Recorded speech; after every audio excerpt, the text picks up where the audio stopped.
seated. Thank you for joining us today for the Senate Sabha of the 2024 Varsha Pratipada here at the Hindu Prachara Kendra. My name is Varuna Samaru, and I will be the Agnyakari for this Senate session. Some house announcements before we begin. Washrooms are located west of this mandir. So you are exiting the building via any of the doorways and proceed to the back. In case of any emergency, the muster point is the car park area south of this mandir in that grass area. I will be giving commands in Sanskrit to stand. Please remain standing until you are asked to be seated, and please follow them accordingly. So if you can remain seated for 1 more minute, I will return to mark the official start of the proceedings.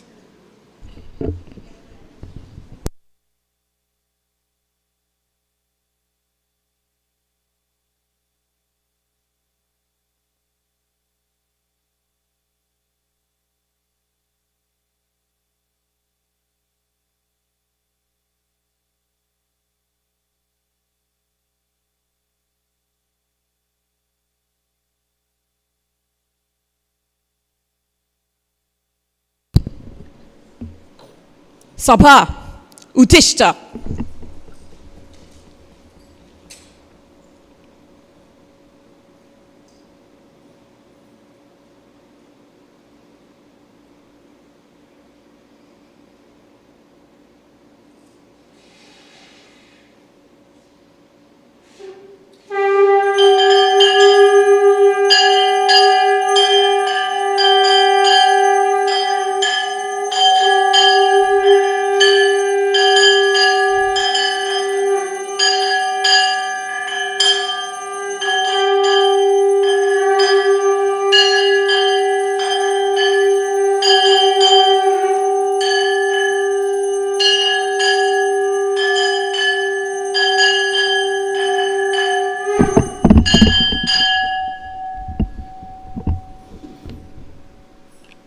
Mantras.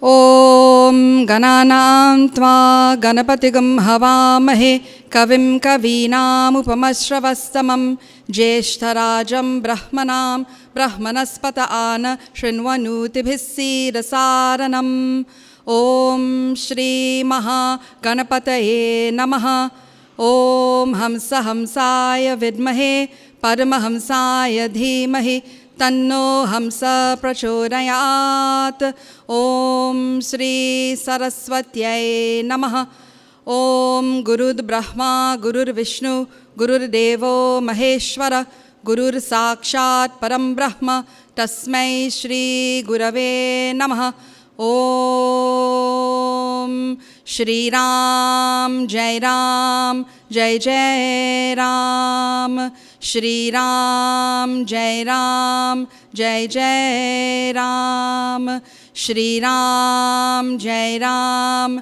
Jai Jai Ram Boliye Siapati Ramchandra ki Jai Jai Shri Ram.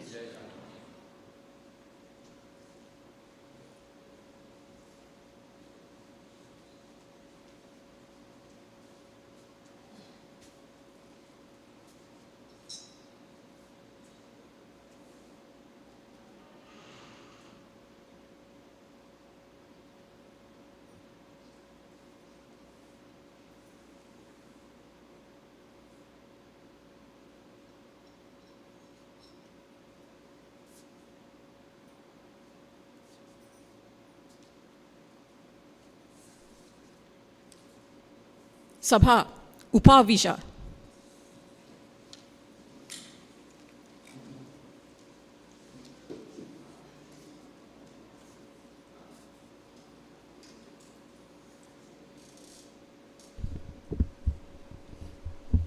Sadaram Namaskar, Hari Om. Revered Margdarshak, Puja Swami Prakashananda ji, Sri Ravi ji, Sri Ravi Bharati ji, Srimati Gita Vahini, SABHＡPATI MAHODAYA, Dr. Vedavid Manick, esteemed members of the Senate, Dr. Sri Bhoendradatt Tewarie ji, Dr. Sri Bishnu Ragoonath ji, and Pandita Dr. Srimati Indrani Rampersad ji.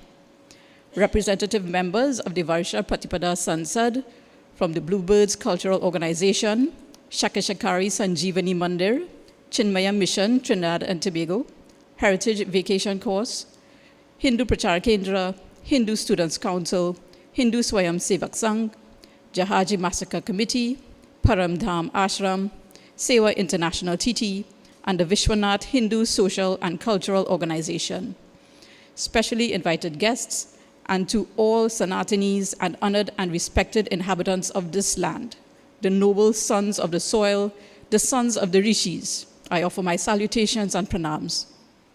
It is with great honor and pleasure that I welcome you to the Senate Sabha of our 13th annual Varsha Pratipada Sansad. The ushering in of Varsha Pratipada, the Hindu New Year, inspires us to contemplate and mark a new beginning for the Hindu community and a reinvigoration of Sanatan Dharma. This forum allows us to strengthen our resolve and articulate clearly a healthy vision of ourselves and our future. We aim to be respectful to our nation's diversity and, most importantly, to give ourselves in fulfillment to our yajnik traditions for the purpose of Loka Sangraha, welfare of all.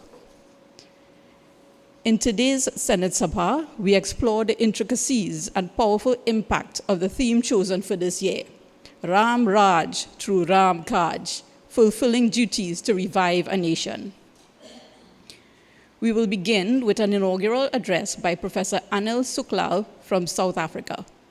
This will be followed by the excerpts from Sant Tulsidasji's Ramcharitmanas, Chaupais, which present the vision of Ram Rajya. Bhagavan Rama is Maryada Purushottama because his life exemplifies the principles of dharmic living, a benchmark for us all to aspire to. Presenting these Chaupais will be members of the Hindu Prachar Kendra Mandali. So it is now my great honor to introduce Professor Anil Suklal, a distinguished diplomat who currently serves as Ambassador at Large for the Asia and BRICS Department of International Relations and Cooperation. His illustrious career includes key roles such as Ambassador to the European Union from 2006 to 2012, and Political Counselor at the South African Permanent Mission to the United Nations. With extensive diplomatic expertise, he has made significant contributions to South Africa's global relations. Professor Suklal's diverse experiences also include the role of political counselor at the South African Embassy in New Delhi, showcasing his proficiency in fostering international ties. His strategic insights continue to shape South Africa's diplomatic landscape. Please look to the video presentation of Professor Suklal's inauguration address.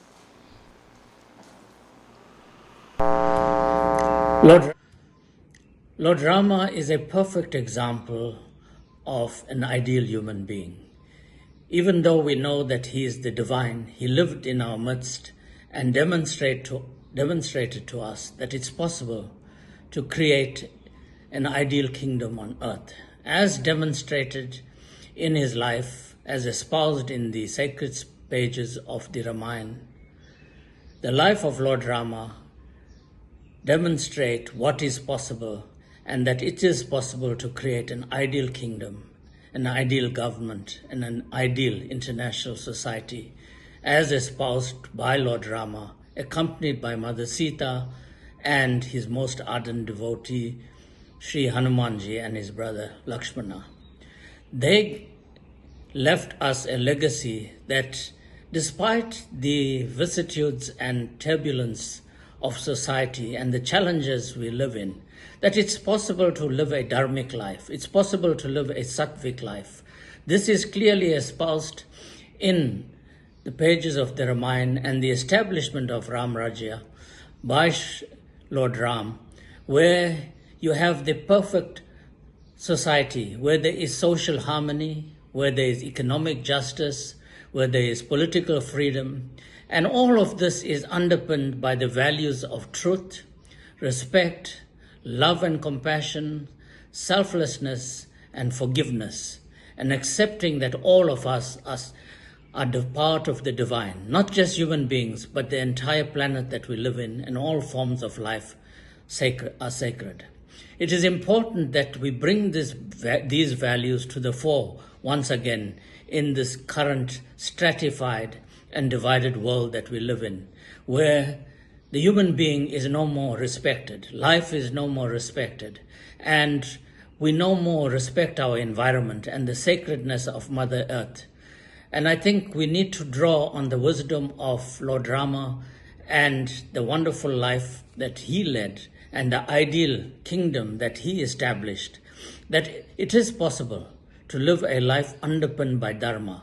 Today we speak of the rule of law and international law as governing a human society. But what law and what international law are we speaking of? We don't have to look further than the pages of the Ramayana, because this is what Lord Rama espoused, the ideal kingdom, the ideal society, where humanity is at the center, where we worship our fellow human beings and regard each and every one of us as sacred, and all of us are equal and all have value in contributing equally to society, irrespective of our station in life. We are all part of the same divine Lord Rama. And this is what we seek to re-establish during these very difficult times of the global community that we live in at the present time. So let's once again visit the teachings of Lord Rama and bring back Ram Rajya to the center of our lives and our systems of governance, our countries, our communities, our family, and the international community, so that we live in peace and harmony, where all are regarded as sacred and equal, and that we are all part of that one divine Lord Rama. Namaskar. Dhanyavad.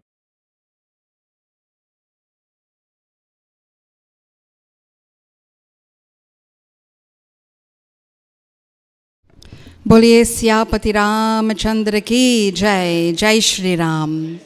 Chaupais that celebrate the theme Ram Rajya. You can join in the refrain. Ram Raj बैठे त्रैलोका,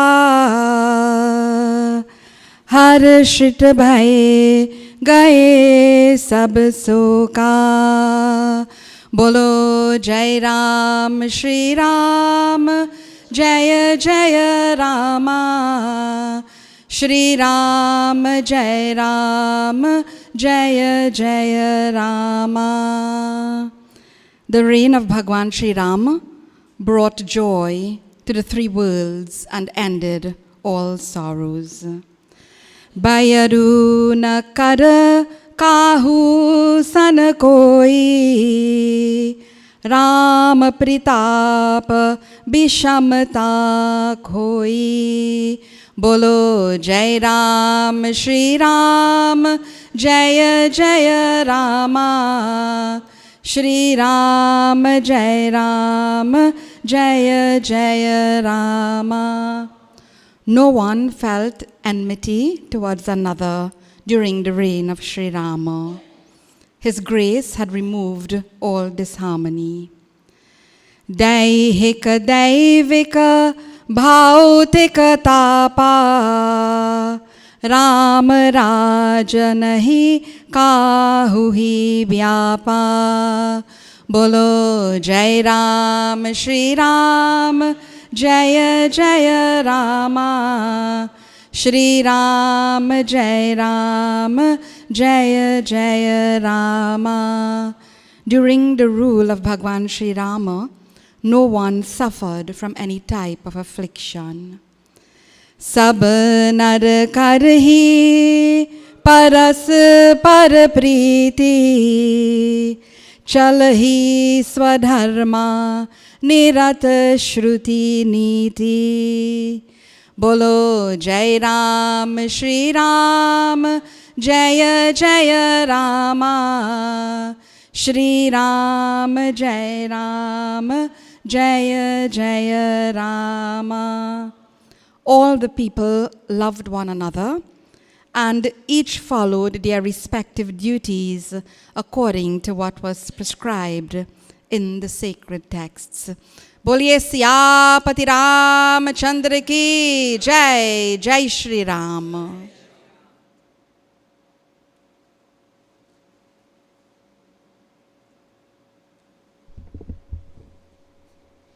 It is now my distinct pleasure to present the SABHＡPATI MAHODAYA for Varsha Pratipada, Dr. Vedavid Manick ji. Dr. Vedavid Manick is a consultant in internal medicine at the Sandy Grande Hospital, with a professional interest in geriatric medicine and palliative care. A former national scholar from Hillview College, he graduated from the University of the West Indies in 2011.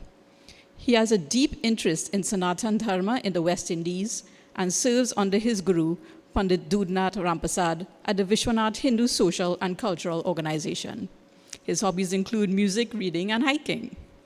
Dr. Manick is a true son of the soil who has dedicated his life to the service of mankind and is deeply invested in the national cause of Sanatan Dharma. In his role as SABHAPATI Mahodaya, Dr. Manick will preside over and guide this gathering of noble persons as we explore our theme. I now humbly invite Dr. Sri Raviji to hereby formally install Dr. Vedavid Manick as this year's SABHAPATI Mahodaya and our honorable senators, with the chanting of mantras and Omkar, after which SABHAPATI ji will address this Sabha.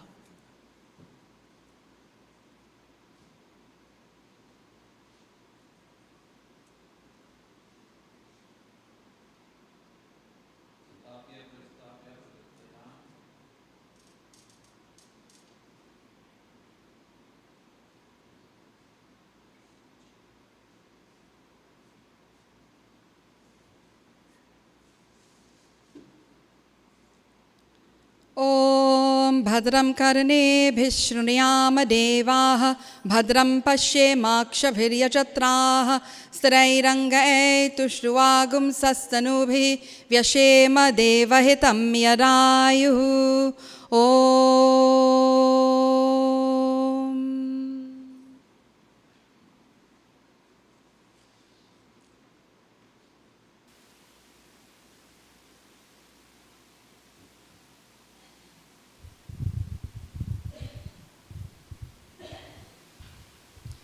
आर्यपुत्राः ऋषिपुत्राः माननीयाः सभामण्डलिनः सर्वान् हिन्दुजनान् नमामि प्रणमामि। मार्गदर्शक पूज्य Swami ji Prakashananda ji in his absence, Shri Dr. Ravi ji, Srimati Geeta Vahini ji, our very gracious host this morning, Agnyakari Varuna ji,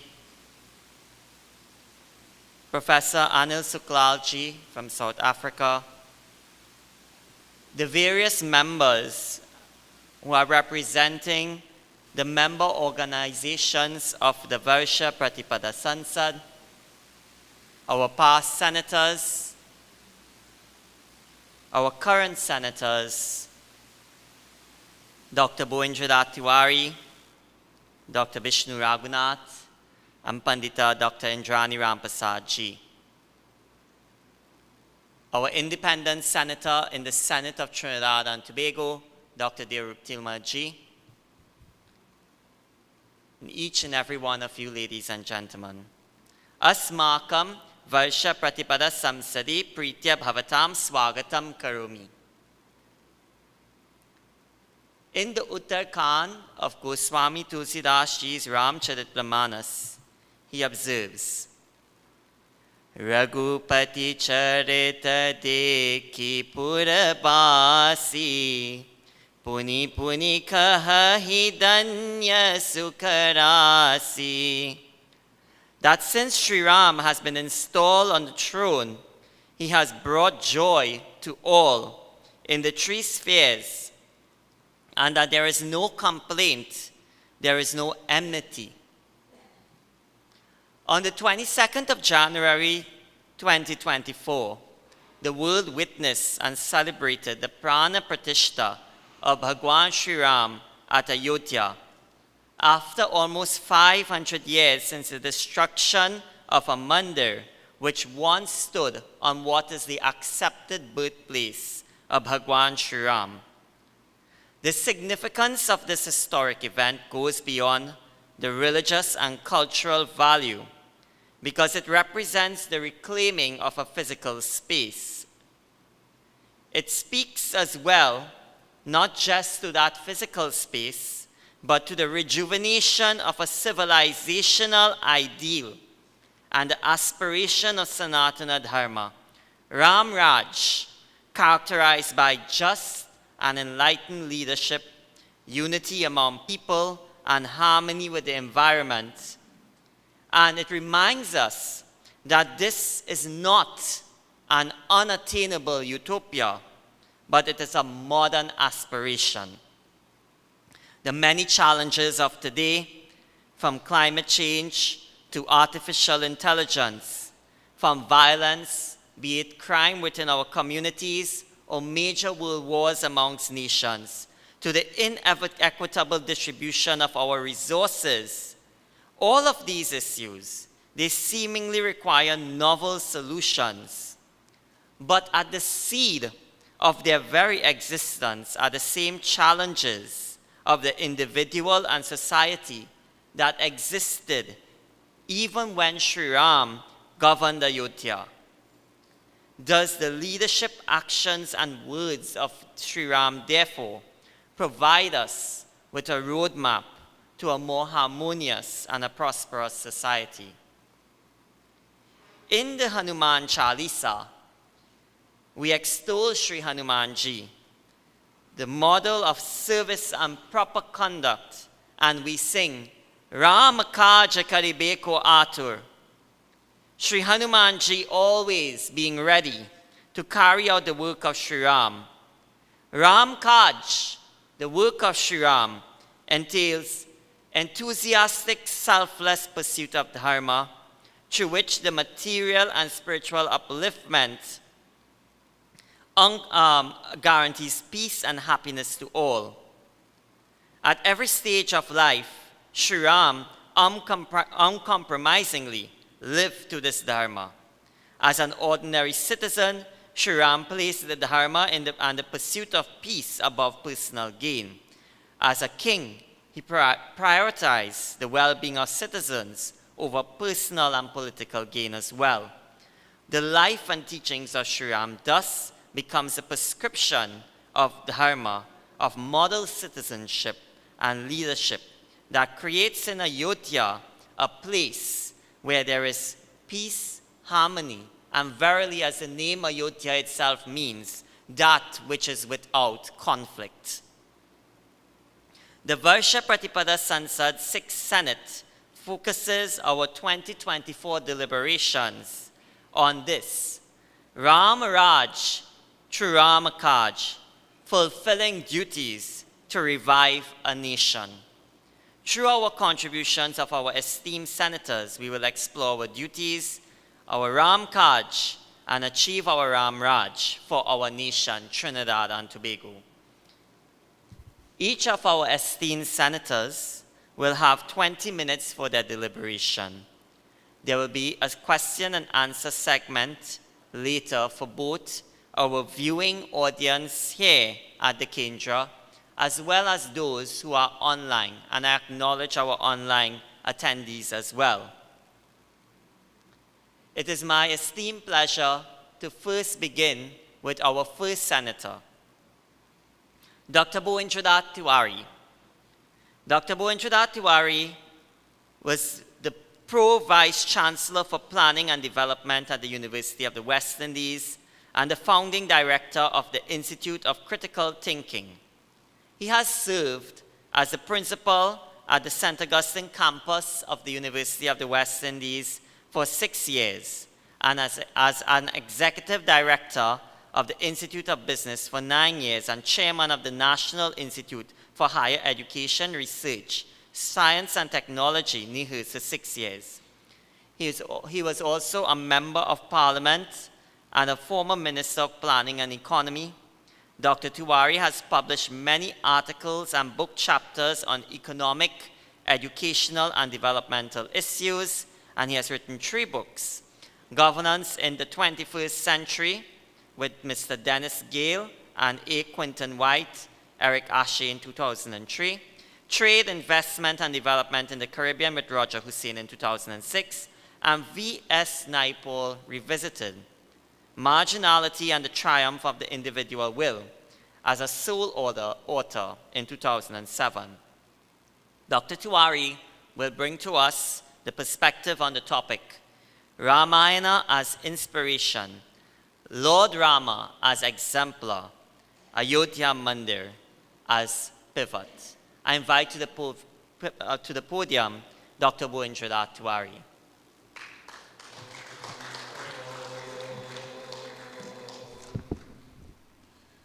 Namaskar.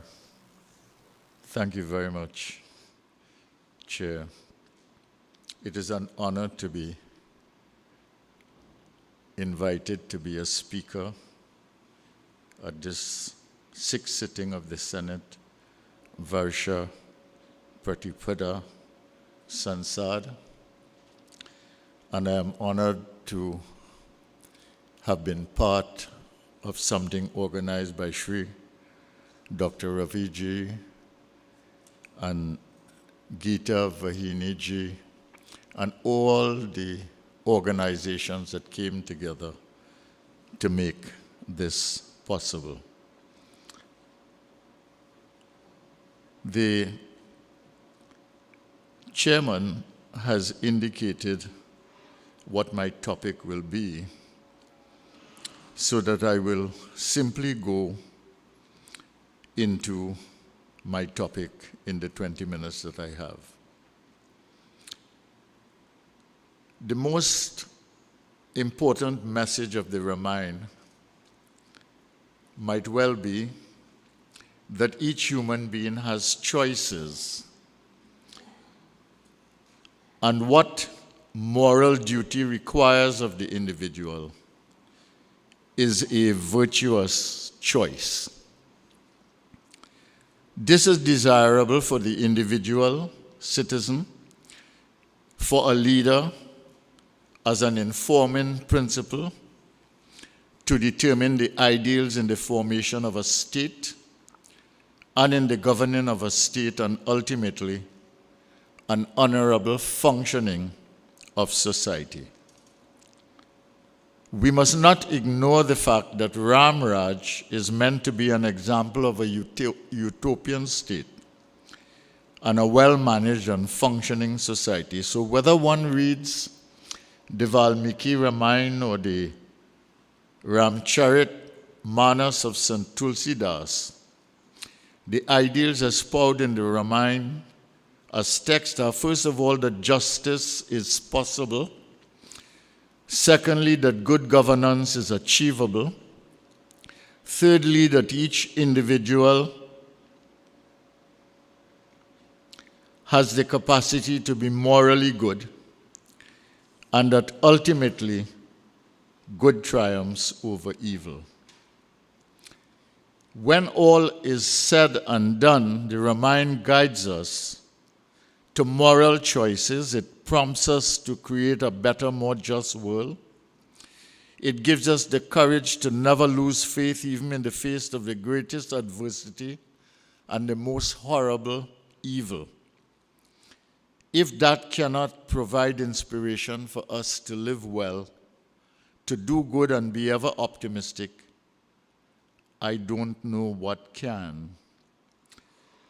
My mother and father, each in their own way, lived like that and thought like that, and I can't help but feel that they derive their strength and courage as well as their worldview from the Ramayana that they read and which they listened to whenever they could make the time, like most of their generation, attending Ramayana satsangs and other communal gatherings. This created an opportunity for them to listen to a story and to reinforce the values of that story. And in the Ramayana, of course, the story of Lord Rama.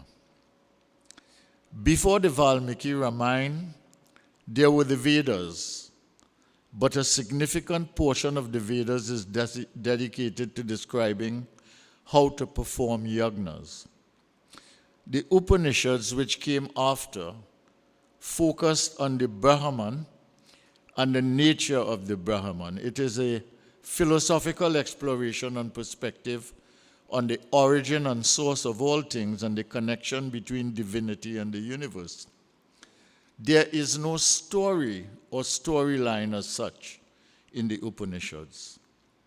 So when Valmiki wrote the Ramayana, he was making a pioneering contribution to Sanatana Dharma because he gave the community, the civilization, the society, or religious tradition a story of epic proportions.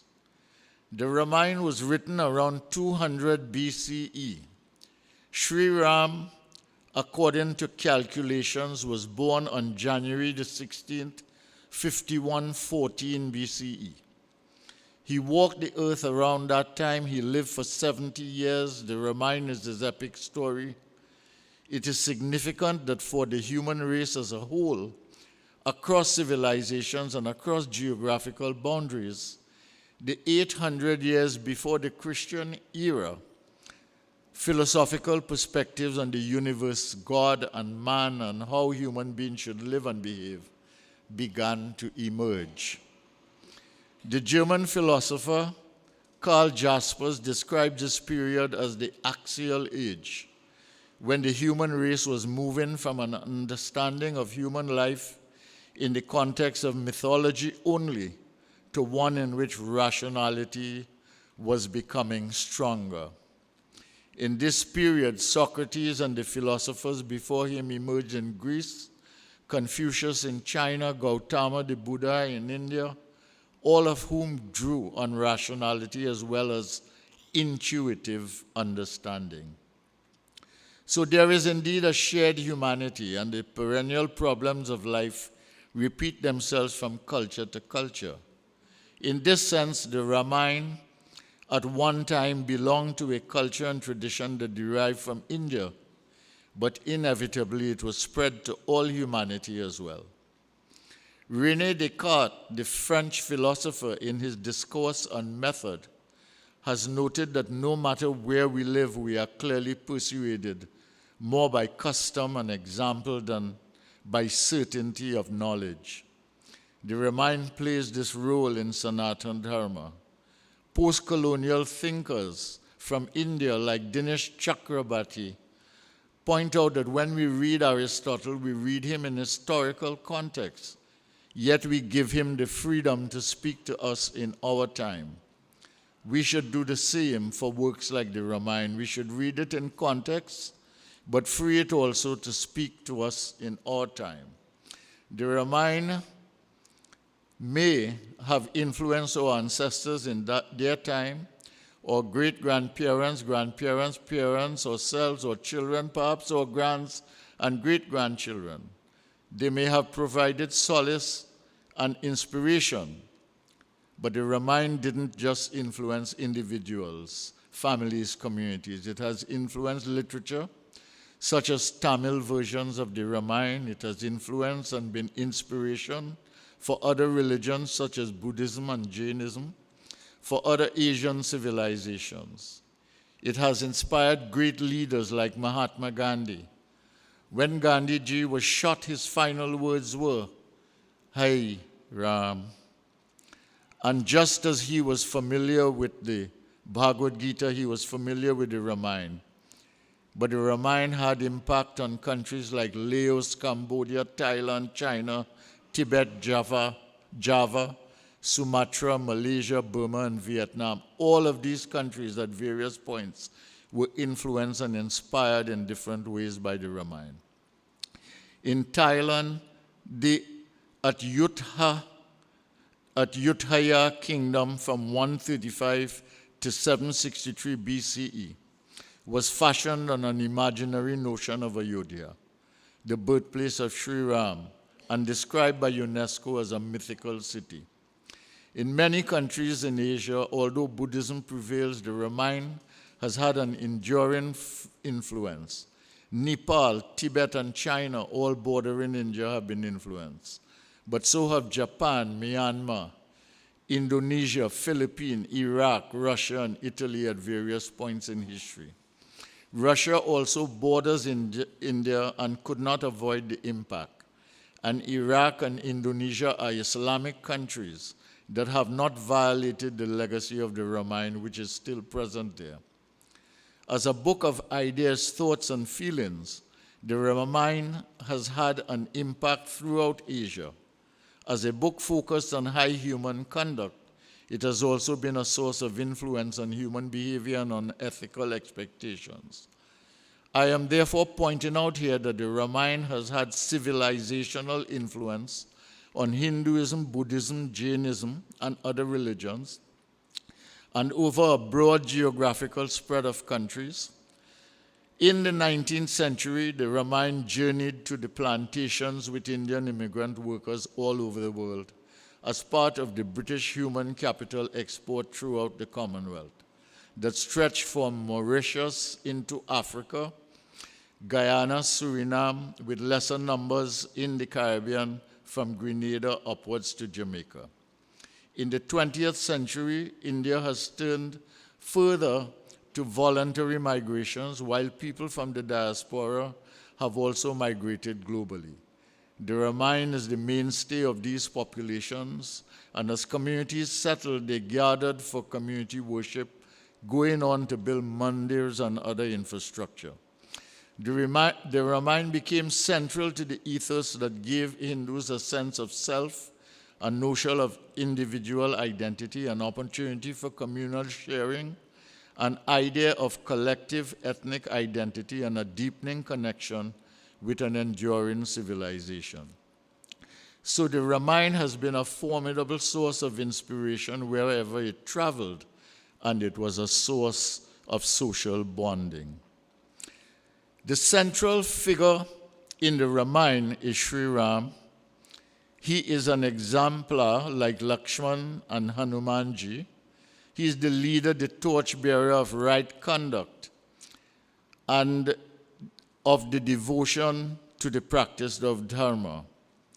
The two most fundamental beliefs of Hinduism as a philosophy are, first of all, the continuous cycle of life and death and karma and rebirth, and dharmic action is the only pathway to returning as humans in an elevated state and favorable circumstances within the human race, and the only complete escape from the cycle of birth and death and absorption by the Param Atman in an embrace of one human soul by the Supreme Soul and the source of life that exists in all living entities. So dharmic action as practiced by Lord Rama, already embraced by the universals, that it is complete escape from the karmic cycle. This is the path that Sri Ram consistently chooses, honoring all his human roles as son, brother, husband, friend, citizen, leader, king, but choosing dharmic action out of respect for the cycle of birth and rebirth, and the commitment to spiritual evolution and the role of an exemplar while creating good karma for the purpose of escaping the karmic cycle entirely. One might be prompted to object at this point. Sri Ram, you might say, is God on earth. His pursuit of dharma comes naturally, not to escape the karmic cycle, or to escape the cycle of birth and rebirth, or to evolve, you might say. He is already about his existence. There have been arguments about whether it is 5114 BCE or 1800 BCE, and excavations at Ayodhya reveal significant settlements only from about 500 BCE. So there might be disputes about this, but he was a historical figure at some time at a specific place, even if he is also God who walked this earth. As a historical figure, Sri Ram went into exile when he was 25 years old. He was coronated as king when he was 39. He ruled for 30.5 years and relinquished his kingdom at the age of 70. In his historical life, he gave example of how to live a lofty life. He ruled his kingdom along with his brother. When Sita Ma died, he was mother and father to his sons Lau and Kush. His one issue for moral questioning was his mistrust of Sita Ma, which caused her to die of grief. Some see the river Samadhi as the end of his life as atonement for his mistrust of Sita Ma and therefore his undeserved moral doubt of her and of himself. So we revere Sri Ram as an elevated soul for his godlike disposition and qualities, but for the fact that he is also a deity governed in the human world. In all respects, he is an exemplar, and he demonstrates as well Dharma as being central to the cycle of birth and death and oneness with God, as well as its importance to the karmic value. Dharma and dharmic action therefore become key to progress on one's spiritual journey as a human being. So it is important as a living among other human beings, but it is also important dharmic action as a spiritual principle. The construction of the Ram Mandir in Ayodhya began in 2020 and was formally inaugurated in January 2024.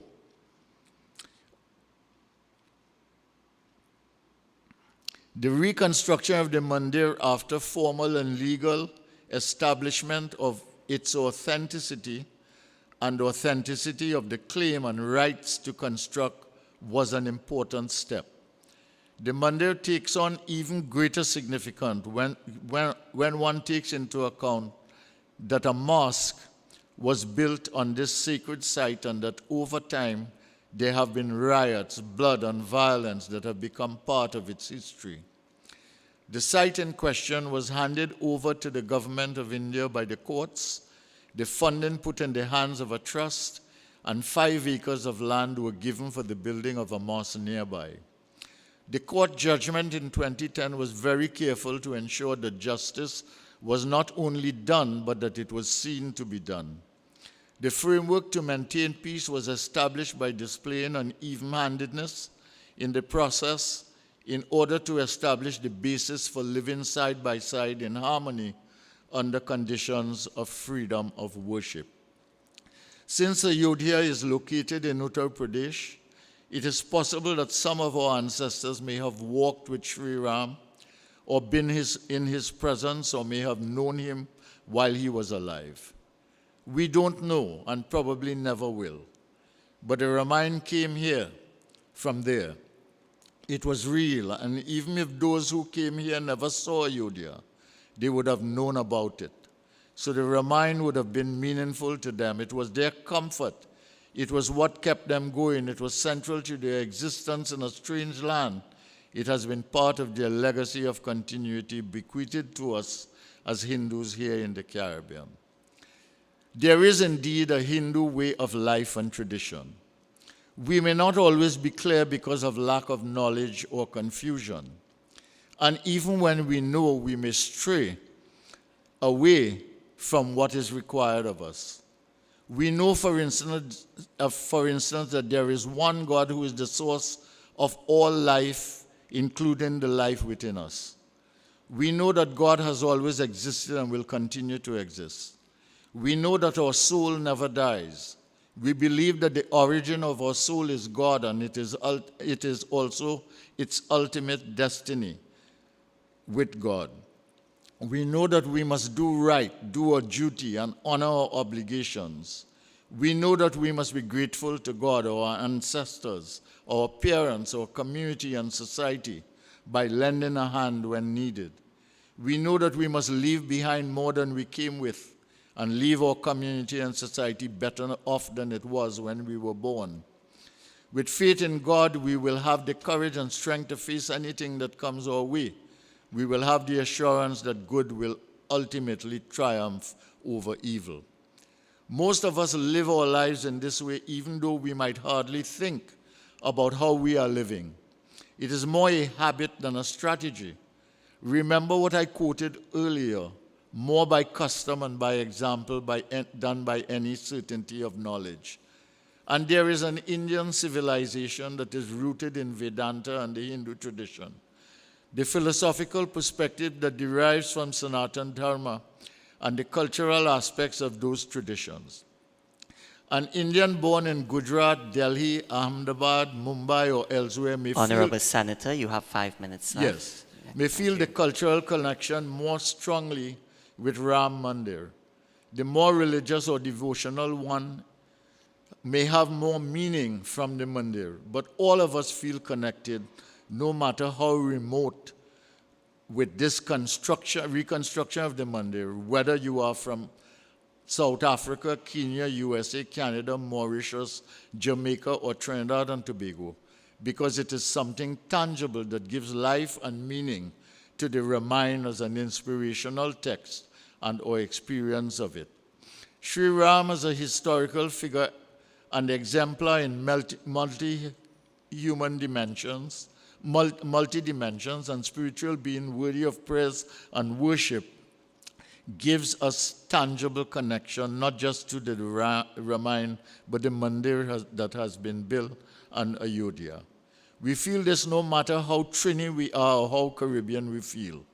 A human being is multidimensional and exists on many planes. We talked about the Ramayana's inspiration. When we are inspired, it means that we are mentally stimulated, emotionally motivated, and spiritually lifted.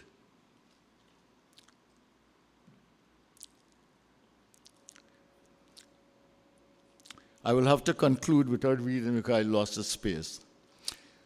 But ultimately, in Trinidad and Tobago, although we might be 100% Trinis, although we might be centered here, we feel that connection even as we live here as Trinidadians, and there is a reason for it.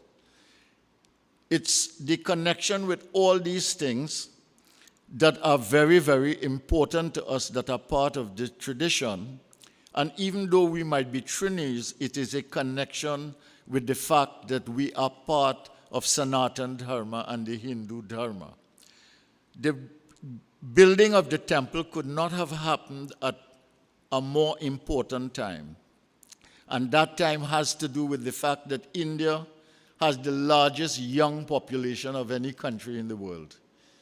It has reached scientific heights that were hitherto unforeseen. It has made its way to the moon.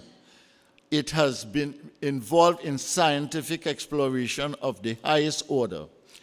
This is India's century in terms of economic progress. It will have growth at the levels that China had 2 decades ago. In all of this, it is a very important time for the connection of Hindus, not just in India, but all over the diaspora. And we are part of that. And we are lucky to be part of that and to be able as Hindus to connect in a way that is meaningful with the Ramayana and Lord Rama, to whom we always pray and pay tribute.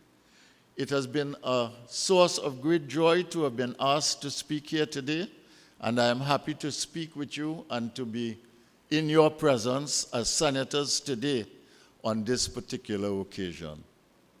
Dhanyabad.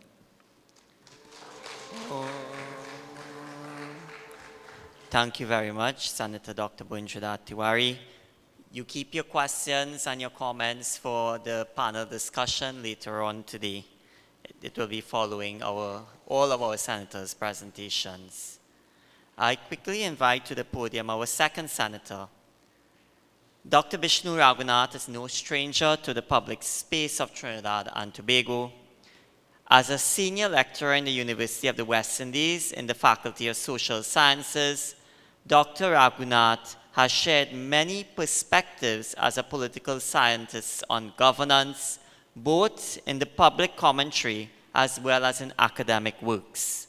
He's currently the chairman of the Council for Responsible Political Behavior, who looks at the behavior and the happenings within the political space and tries to suggest guidance as to how we can do better as a nation.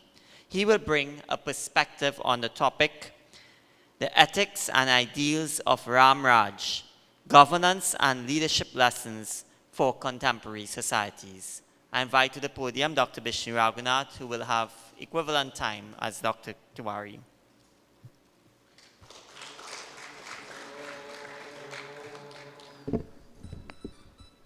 SABHＡPATI ji,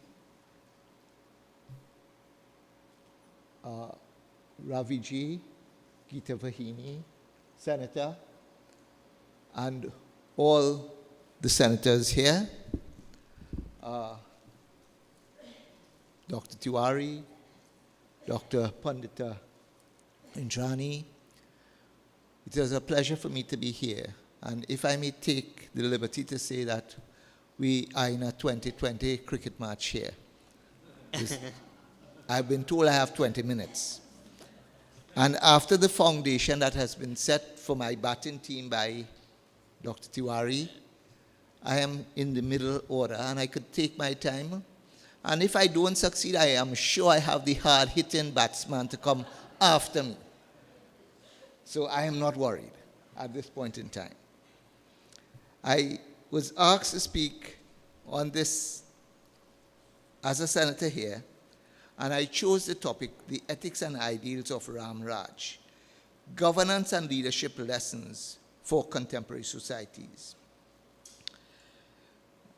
So, namaskar.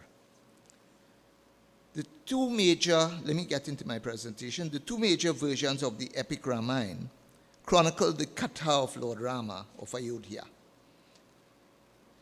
The earlier version, the Valmiki Ramayana, treats with the character development of Rama and other figures, as well as concerns related to development and governance of the society. Within this text, there are also many moral lessons, which, if adhered to by the human person, can facilitate the fulfillment of one's duties and responsibilities, upholding truth, satya, and ultimately attaining spiritual liberation, moksha. These traits and moral values are also to be found in the Tulsidas Ramayana, normally referred to as the Ramcharitmanas. Tulsidas, however, emphasized the spiritual and devotional aspects of Lord Rama as the incarnation of Lord Vishnu, which again, if followed, would allow the human person to live righteously with dharma, with the end goal of achieving moksha. Accordingly, both versions have their respective relevance, guiding us to the means of achieving the same end. But the quest to reach this goal of adhering to dharma to achieve moksha is rather challenging. Society presents us with many adharmic propositions, which seem easier to follow than the truth. Moreover, there are many in leadership today who are telling us that we must accept values and morals which are alien to us. So, for instance, the issue of gender identity, which in other parts of the world people are being told, you have to accept that. There's no longer a gender. In fact, many world leaders are seemingly pushing us back into the realm of the Ravan Raj. But in the context of such rising trials, the question which could be asked is how many of us have the character and the quality of a Vibhishan to stand up with courage, conviction and conviction for righteousness, integrity, and morality. As noted earlier, both versions of the Ramayana narrate the story of Ram, and to some extent, this is defined as Ram Raj. But the Ramayana does not only speak of the Ram Raj, for it describes three different Raj. They are the two Raj of Ayodhya, one under King Dasarath, spanning a reign of what is said to have lasted 60,000 years. And then there's the 11,000-year reign of Ram. Both these Raj outline a society where Dharma remains the foundation or substructure of the society, thereby ensuring that the well-being and prosperity of the citizen is paramount. Ethics and morals serve as a guide to the leadership, ensuring that they operated in a context of servant leadership. But the Ramayana also tells us of another Raj, that of the Raj of Lanka, which was based on adharmic practices, vices, inequities, all of which were geared towards amassing personal power. It may be instructive to know that in this Raj there existed a high level of spirituality, but such spirituality was used largely for personal aggrandizement. Accordingly, there are many lessons of governance and leadership to be learned from all three Raj in the Ramayana. To discuss all of these, all that can be gleaned from the Ramayana, however, will take more than a lifetime, and I who have only 20 minutes. Accordingly, the most significant lessons I will now try to discuss in the context of the Ramayana. I will now try to discuss and explore its applicability for contemporary society. Any attempt to discuss governance and leadership of a society must start with the ethics and the ideals of the leader. For it is their ethical values and principles which shape the decision-making process, which will result in the policies that would be implemented in their respective states. It is from this perspective that the ethics, ideals of the leader and of their organization, of their respective regimes or Raj, are considered. Hence, to understand Ram Raj, it is necessary to understand Ram with his philosophy of life and his guiding principles and ethical values. The first part of this presentation will focus on Ram and presents glimpses of his own character. Such traits will then be considered in examining his leadership as well as his governance of Ayodhya. Based on such an examination, the paper will end by seeking to identify lessons for contemporary societies and leaders who wish to have a prosperous, righteous state. So the personal ethics of and ideals of Ram. The various books of the Ramayana narrate different aspects of the life of Ram of Ayodhya. The Balkan treats with the period before Ram's birth to the time of his marriage. During this time, his character and ethics took shape. Thus, from his parents, he learned dharma and righteousness. He learned respect and obedience. When his father commanded that he be exiled to the forest for 14 years, Ram did not protest. In fact, Lakshman wanted him to revolt, but he was imbued with the respect and obedience and the understanding that his father's word, his promise, must be kept if only to maintain his father's honor. Moreover, his father's teaching of virtue had continued right up to the time when Ram was leaving for the forest. In Ayodhya Khan, chapter 21, Dasarath had advised Ram as follows: "My son, resorting to even greater humility than before, constantly keep your senses under control. Avoid vices born of lust and anger. Uphold righteousness and virtue at all times." That was the advice given to him as he left for the forest. These principles of Dharma had earlier been instilled in Ram by Gurus Vashishta and Vishwamitra. Both these gurus had imparted to Ram lessons in the ethical values and ideals of truthfulness, honesty, duty, honor, respect, valor, and courage. Beyond these indispensable ethical standards, which were to be used in his various activities, Ram was also disciplined with the understanding that it was necessary to be kind and compassionate, showing empathy and concern about the well-being not only of his fellow man, but to all beings. In the various encounters with man, whether friend or foe, as well as with the various animals and birds during his exile, Ram, alongside Sita, treated everyone with kindness and compassion. Such compassion was demonstrated when Ram comforted Jatayu in his final moments, offering prayers for his soul. In like manner, Ram, being righteous and compassionate, understood the importance of the performance of the final rites for the deceased, regardless of their past deeds, and thus directed Vibhishan to perform Ravan's last rites. Compassion, empathy, and kindness overflowed from Ram. It was these virtues and ideals which were combined to exemplify the noble character of Ram of Ayodhya. But who really is Ram of Ayodhya? As Hindus, we believe Ram of Ayodhya is the avatar of Lord Vishnu. But in the Ramayana, he took human form and lived as a human being. Thus, the Ramayana speaks of his life as a student, a brahmacharya, and later in his life, he married Sita, where he was referred to as Il Patni Vrat, dedicated to his wife and her alone. Ram displayed unwavering devotion to Sita and determination in his quest to rescue her when she was kidnapped by Ravan. So in this context, Ram was also a householder.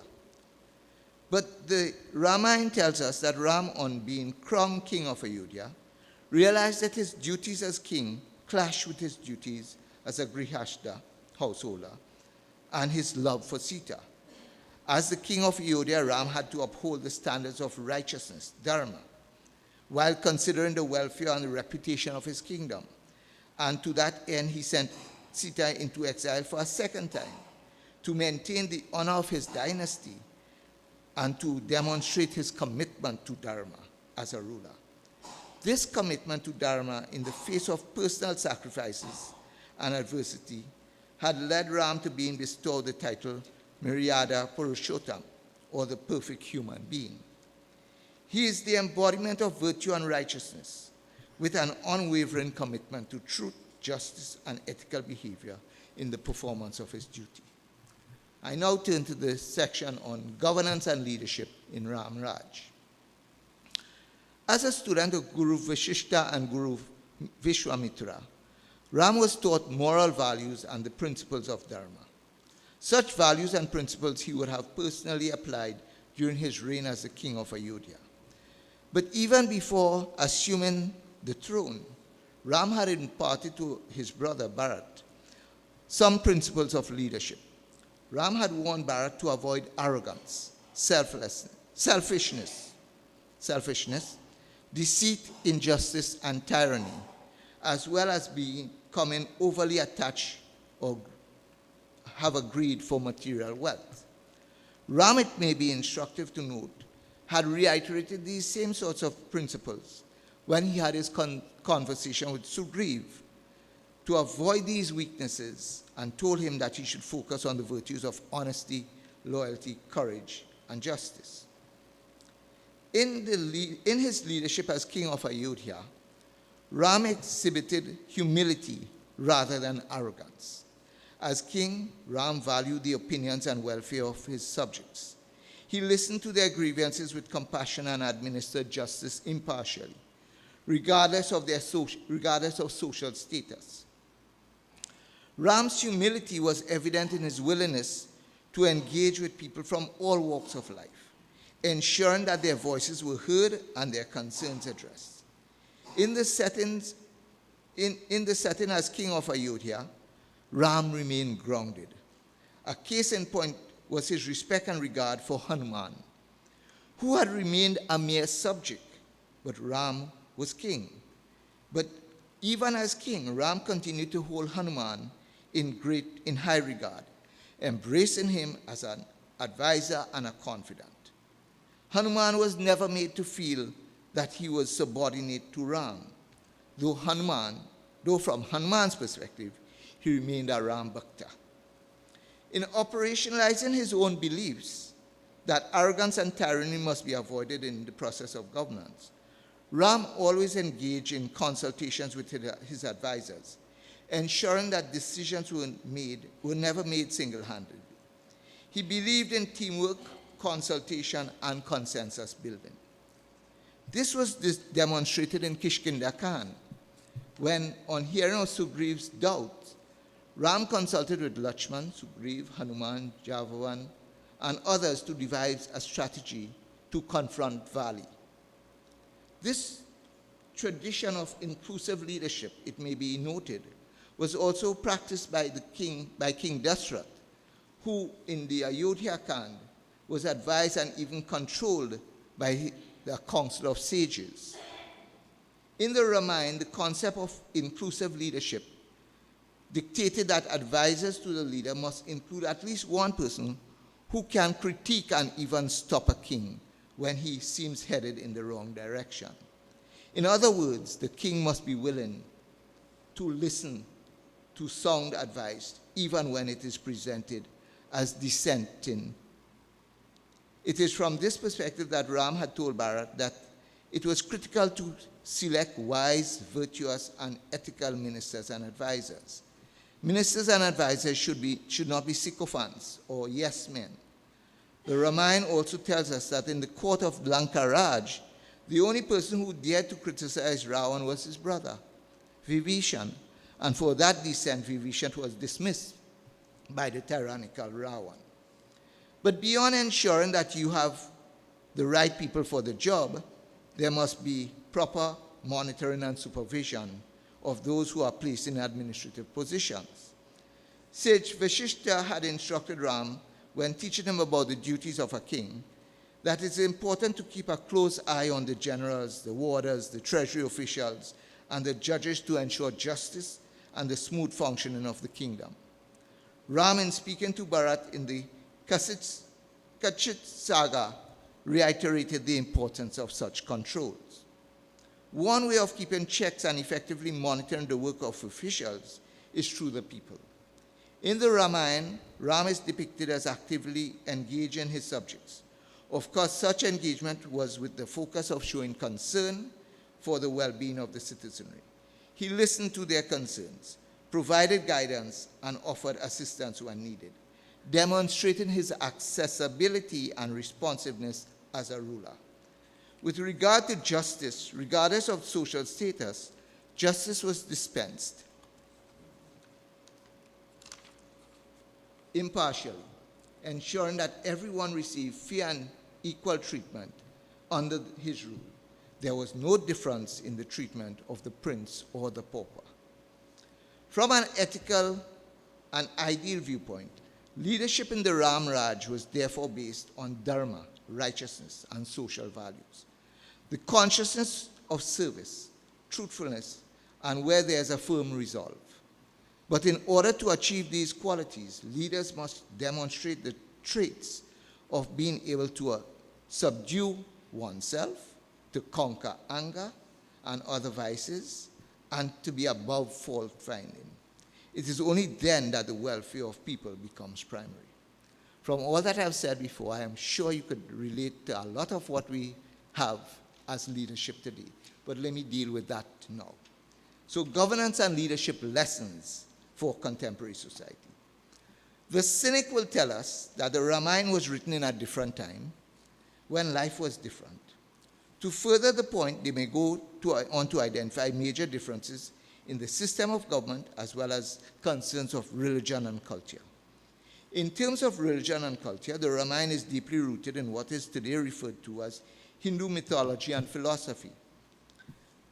Thus, as Sanatanis Hindus, we believe Ram of Ayodhya to be the avatar of Lord Vishnu. As noted earlier in the Ramayana, there was also the king of Lanka, Ravan, who was a devout follower of Lord Shiva. With references to Lord Vishnu and Lord Shiva, there's no doubt of the religion and in turn the culture that was being described. This is Hinduism. And this was further exemplified when references were made to Dharma and Moksha as the ultimate goal of Hindus, of the Hindu believer. So, in effect, this Hindu epic is what we have in the Ramayana. Is this relevant to our secular state today? Honorable Senator, you have 5 minutes. With respect to the state, another question could be asked in reference to relevance. And here the focus could be placed on the political system. Ayodhya and Lanka were monarchies ruled by their respective kings, following specific traditions such as the centralization of power and hereditary leadership. While such systems still exist today, there have been many changes whereby states today operate more like a republic, with governments being elected and other democratic mechanisms pervade the polity. In this regard, the question is posed: can the Ramayana provide governance and leadership lessons for a contemporary society? This paper takes the position that neither time nor space impact or influence adherence to principles of ethics, values, and moral codes. It is from this perspective that the ethics and ideals of Ram Raj are relevant today as it was 2,500 years ago. More critically, the Ramayana tells us that it was the ethics of and ideals of Ram which served as a base upon which he led in what was considered to be the golden era in the history of Ayodhya. The golden era was characterized by peace, prosperity, and justice. Is it this same peace, prosperity, and justice that the world today needs? And what lessons are there for us from Ram Raj in terms of how relevant, what are the relevance to every leader in the state today to arrive at this, and peace and justice and prosperity, rather than the pain and poverty and disease and grief and discrimination that pervades our society today. This is our reality today, where pain and poverty and grief exist. Is this a result of having abandoned the ethics and ideals of Ram Raj as relates to dharma, satya, respect, and servant and leadership, or even trust in leadership? In coming to the end of this presentation, it is necessary to once more explore the applicability of these ethical values and the concepts for contemporary society. I start with dharma. It was noted earlier that in Ram Raj emphasized the importance of dharma. Today, how many of our leaders subscribe to dharma?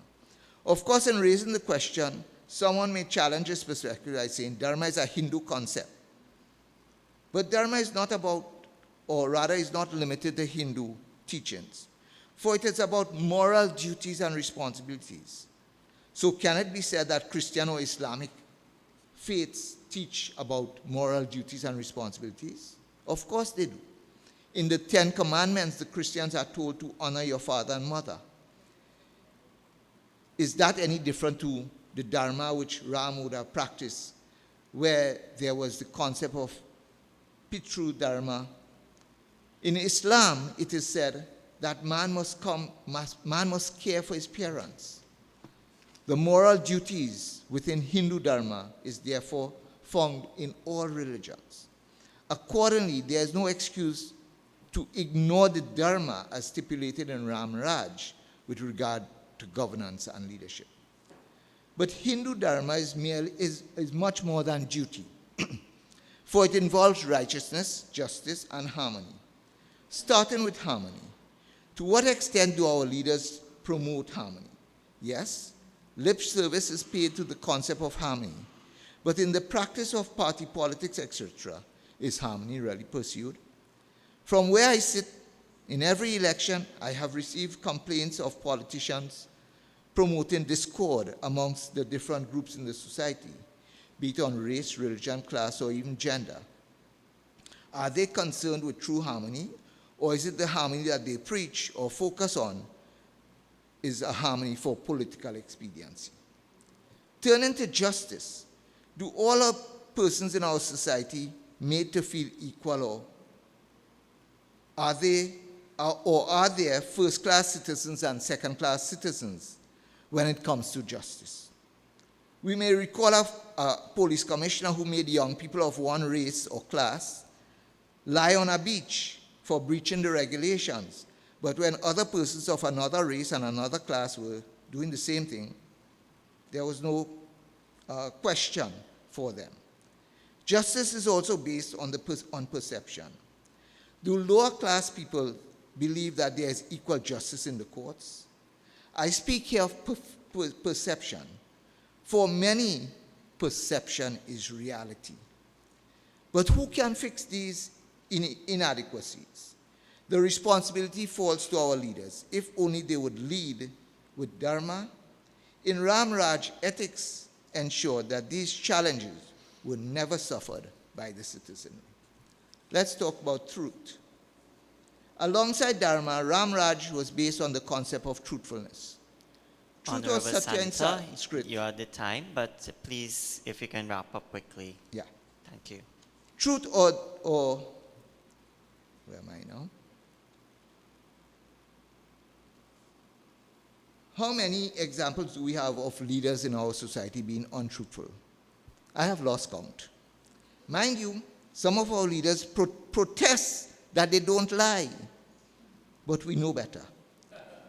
What is more critical is that our leaders constantly accuse each other of lying, but yet still expect us to believe that they are paragons of virtue and honesty. But this leads us to yet another of the ethics and ideals of Ram of Ayodhya, that of respect. When leaders lie and are dishonest, should the citizenry respect them? Of course, Machiavelli had said that, you could lie, it's okay, leaders could lie. But how many leaders today are dishonest and actually believe that the people don't realize such dishonesty?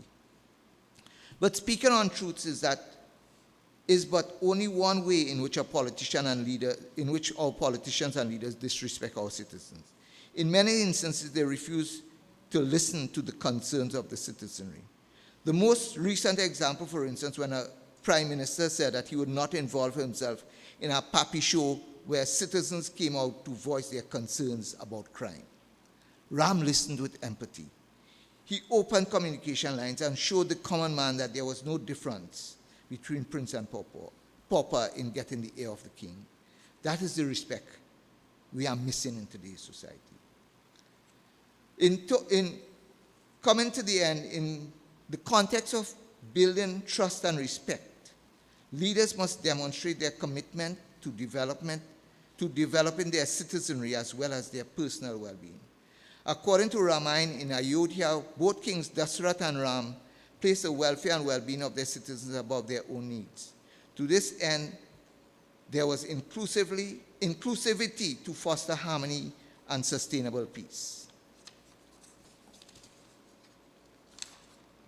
Addressing inequalities, injustice, and violence. There was no place for arrogance, egotism, haughtiness, and even narcissism. Both Dasarath and Ram were kings, but they were never caught up in the hubris, nor did they exhibited that sense of entitlement. Today, however, is this how our leaders act? Do they believe more in hubris and entitlement than the rest of the citizenry? Are the citizens' well-being a priority? These three manifestations of hubris are the overestimation of one's ability, the refusal to listen to advice, as well as a disregard for consequences. As noted earlier in this presentation, Ram never overestimated his abilities, so much so that he always sought counsel from his advisors, and more critically would even take counsel from those who were opposed to his thinking. Do we have that happening today? Our leaders believe that they are always right, and anyone who dares criticize them is blacklisted. I can speak personally, I know that happens. But beyond that, however, if someone is chosen to function and seemingly cannot do the task, should they be kept in that position because it is the leader's choice? Is that a case where, since the leader is always right, the person they select for a job is always the right person for the job? This is what we have today. Ram in Ayodhya Khan told his brother Bharat to keep an eye on officials and their functioning. In other words, he suggested that if an official is functioning effectively or unethically, they should be removed. This is a lesson which in our society today is not being practiced and one which should be urgently implemented. I thank you. Thank you very much. Honorable Sabha, we are a bit short on time. However, I urge your patience as the presentations of our senators, and more importantly, the discussions that will ensue is the meat of what this program is about. So I urge your patience as we press on. Dr. Indrani Rampersad is our third senator. Dr. Pandita Indrani Rampersad describes herself as a lifelong learner and seeker of truth. She completed a tertiary education in India, a BA honors at the Benares Hindu University, master's and PhD in communication and journalism at the University of Pune. She is an educated journalist and women's advocate who has lived and worked in Trinidad and New York. Dr. Indrani is the first state-certified Pandita. That in itself requires a round of applause, or Om as need be. In 2013, she received the Government of Trinidad and Tobago's National Award Gold for outstanding contribution to the development of women in the category of religion and community. Her research focuses on Hindu culture and Ramayana traditions in the indentured diaspora, particularly the Leela style of open-air Ram Leela, where we perform the Ramcharitamanas in North India and different parts of the diaspora. She is currently a senior research fellow in the Ram Leela studies in the University of Trinidad and Tobago, and she has published in encyclopedias, journals, and books. As a member of the Research and Education Committee of the Ayodhya Research Institute of India, she has initiated and collaborated on several global training workshops on Ram Leela related skills. Pandita Dr. Indrani Rampersad will be speaking on Ram, Rajya and Destiny and will be given similar time. I ask everyone to please welcome to the podium Pandita Dr. Indrani Rampersad.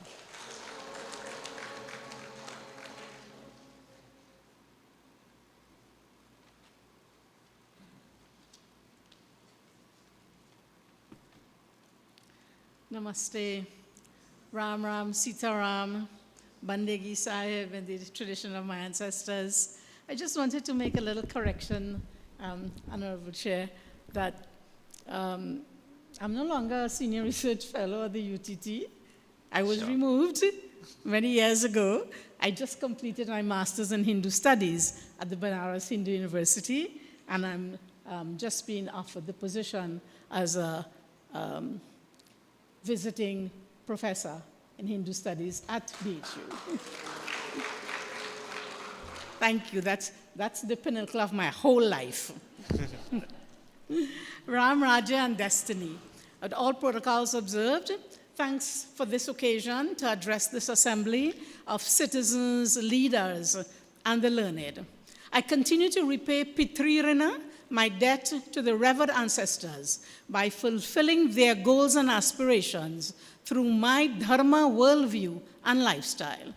I continue to repay Rishi Rina, the debt I owe to the rishis, who realized the truths of the cosmos and the conscious energy that is the source, the Satchit Ananda, and who passed on this knowledge to us. I repay this debt by studying and experiencing this knowledge and propagating it through traditional and creative ways. I thank them for our unrivaled tradition of the rigorous pursuit of truth. I continue to repay the debt to the Devatas, Devarina, by protecting the physical and spiritual ecosystem that sustains creation, interconnectedness, and my progress therein.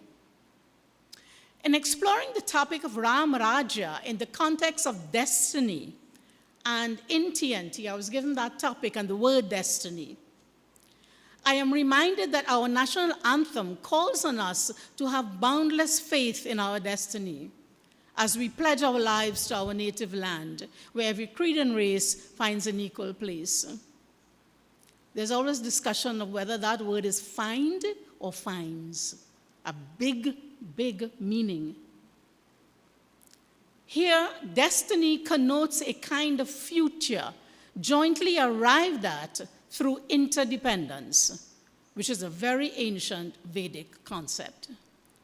The ancient Vedic principles of governance prioritized dharma, and our previous senators have been on target with that. Rulers exercise discipline and control over their powers according to dharma principles. And this is the essence of Ram Rajya. And just as a little side, I want us to consider and think of Rama's decision in, Rama and Sita in, returning, not accepting her back in the kingdom. Very painful for many of us. But we look at that society, we look at society now, and I want us to think of the immense sacrifice that he would have made because of community, because of society. What sacrifice that he, as a leader, put his people first. And it's something we need to discuss. Ram Raja was first articulated by Valmiki in his Ramayana.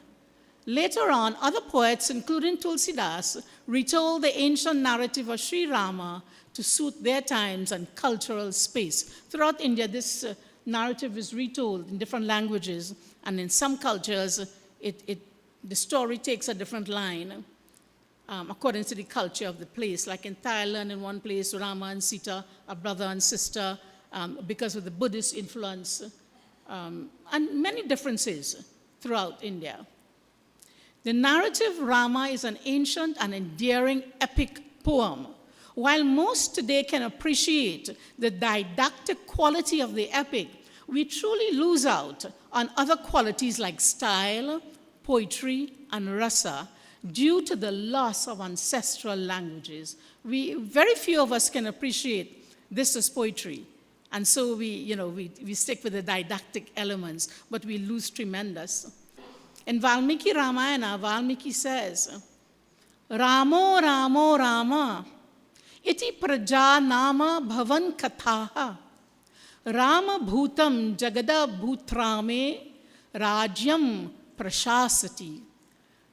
Rama Rama Rama was the only story that echoed among the people. It was as if the entire world was being pervaded by Rama. Such was the rule of Rama. The words of Valmiki. We currently live this same reality. We're very blessed to live the same reality today. With the return of Rama to Ayodhya and the Pran Pratishta in January 2024, the people, the homes, the villages, the towns, the children, nature and the air reverberated with the sounds of Rama. I was there. The children, you could everything. It was Rama, and they were singing their bhajans, early morning Rama. Ram Raja refers to that ideal state over which Rama ruled. He ensured the welfare of all. He belonged to the Ikshvaku Raghu dynasty's monarchy, but it was not an absolute monarchy where he ruled with an iron fist. In the Vedic system, the king's authority was constrained by institutions such as the Sabha, a royal assembly, that had princes, ministers, advisors, military officials, and rishis. This exemplifies the Vedic tendency to use dharma authority over temporal authority. The citizens also had institutions like a Janapad in cities and rural areas to represent their interests. Under Rama's rule, power was decentralized. The military was strong, and Rama's victory over Ravan indicates the importance of the military. Immediately, we can see a similarity between the Janapad of Bharat and the local government councils of Trinidad and Tobago. We can appreciate why a strong military, and in our case, strong and timely law enforcement, are necessary for ensuring the peace and prosperity of the society. Ram Raja is an ideal rule that provides the cultural environment for the Jeev Atman to grow and realize moksha. Basic necessities, food, water, and so on. If you don't have that, where is moksha? Who bothers about that? I mean, few do. But you really need to have basic needs met. And that ideal rule, you have that, so that moksha is achievable. Valmiki describes Ram Rajya as a time when all persons were of excellent character and virtuous. And, he says the trees were bearing flowers and fruits regularly without any injury by pests and insects. The clouds were raining in time. The wind was delightful to touch. Every creature felt pleased and so on. Turning their eyes towards Rama alone, creatures did not kill one another. And if that is one powerful reason we want Ram Rajya today in Trinidad and Tobago, is that phenomenal rate of crime. In interest of time, I'm going to jump more of what he has said, and Bhakti, what Valmiki has said about rule under Rama. Bhakti for Rama was paramount, giving such devotees the right to moksha. Bhakti was leading to moksha, or liberation from the cycle of birth and death. In this context, some refer to Rama as the son of Dasharat. Some refer to Rama as Nirgun, as Kabir's Rama. And there's a beautiful piece of philosophy which says, I don't want that Rama to be one with Nirgun. I want like the sugar in the water. I don't want the two to be mixed. I want Rama to be the sugar so I can taste that Rama. So in a way, we revere Rama, the son of Dasharat. Tulsidas' vision of Ram Rajya, and he has gone into detail to say that all lived their dharma according to their varna and ashrama, their inner constituency, their inner makeup. You know whether you're a Brahmin, a Vaishya, a Shudra, like that. By your nature. If you don't know yourself, one of the main things to do, know yourself. Know that don't try to be that which you are not. And this indicates, as previous speakers have said, the role of dharma and acting for the greater good, for sustaining the cosmic order.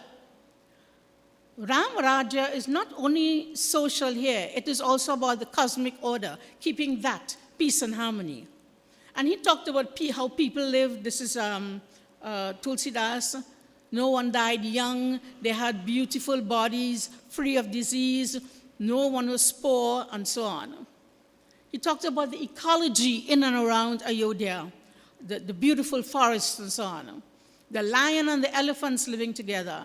Birds and animals living harmoniously. More and more is given on the condition, that ecological condition. He talked about the behavior of the royal family. And Sri Ram himself performs 1,000,000 yajnas. He gives dawn to the Brahmins. Sita, despite having maids and so on, took care of her home by herself, including paying respects to her in-laws. Although I don't know many of us would, if we have maids and so on around and with time and new lifestyle, doing such roles, performing such roles anymore. And Tulsidas, the grandeur of Ayodhya, he is beautiful with his poetry and bringing it alive with words, music in the poetry. And when we don't have that power to feel the poetry, we lose a lot. And then we have to go back, as I said, to the didactic meaning. So I'm going to jump that. He talks about Sarayu and the banks of the Sarayu River. I'm just now coming from Sarayu. Very beautiful place, the Ghats and so on.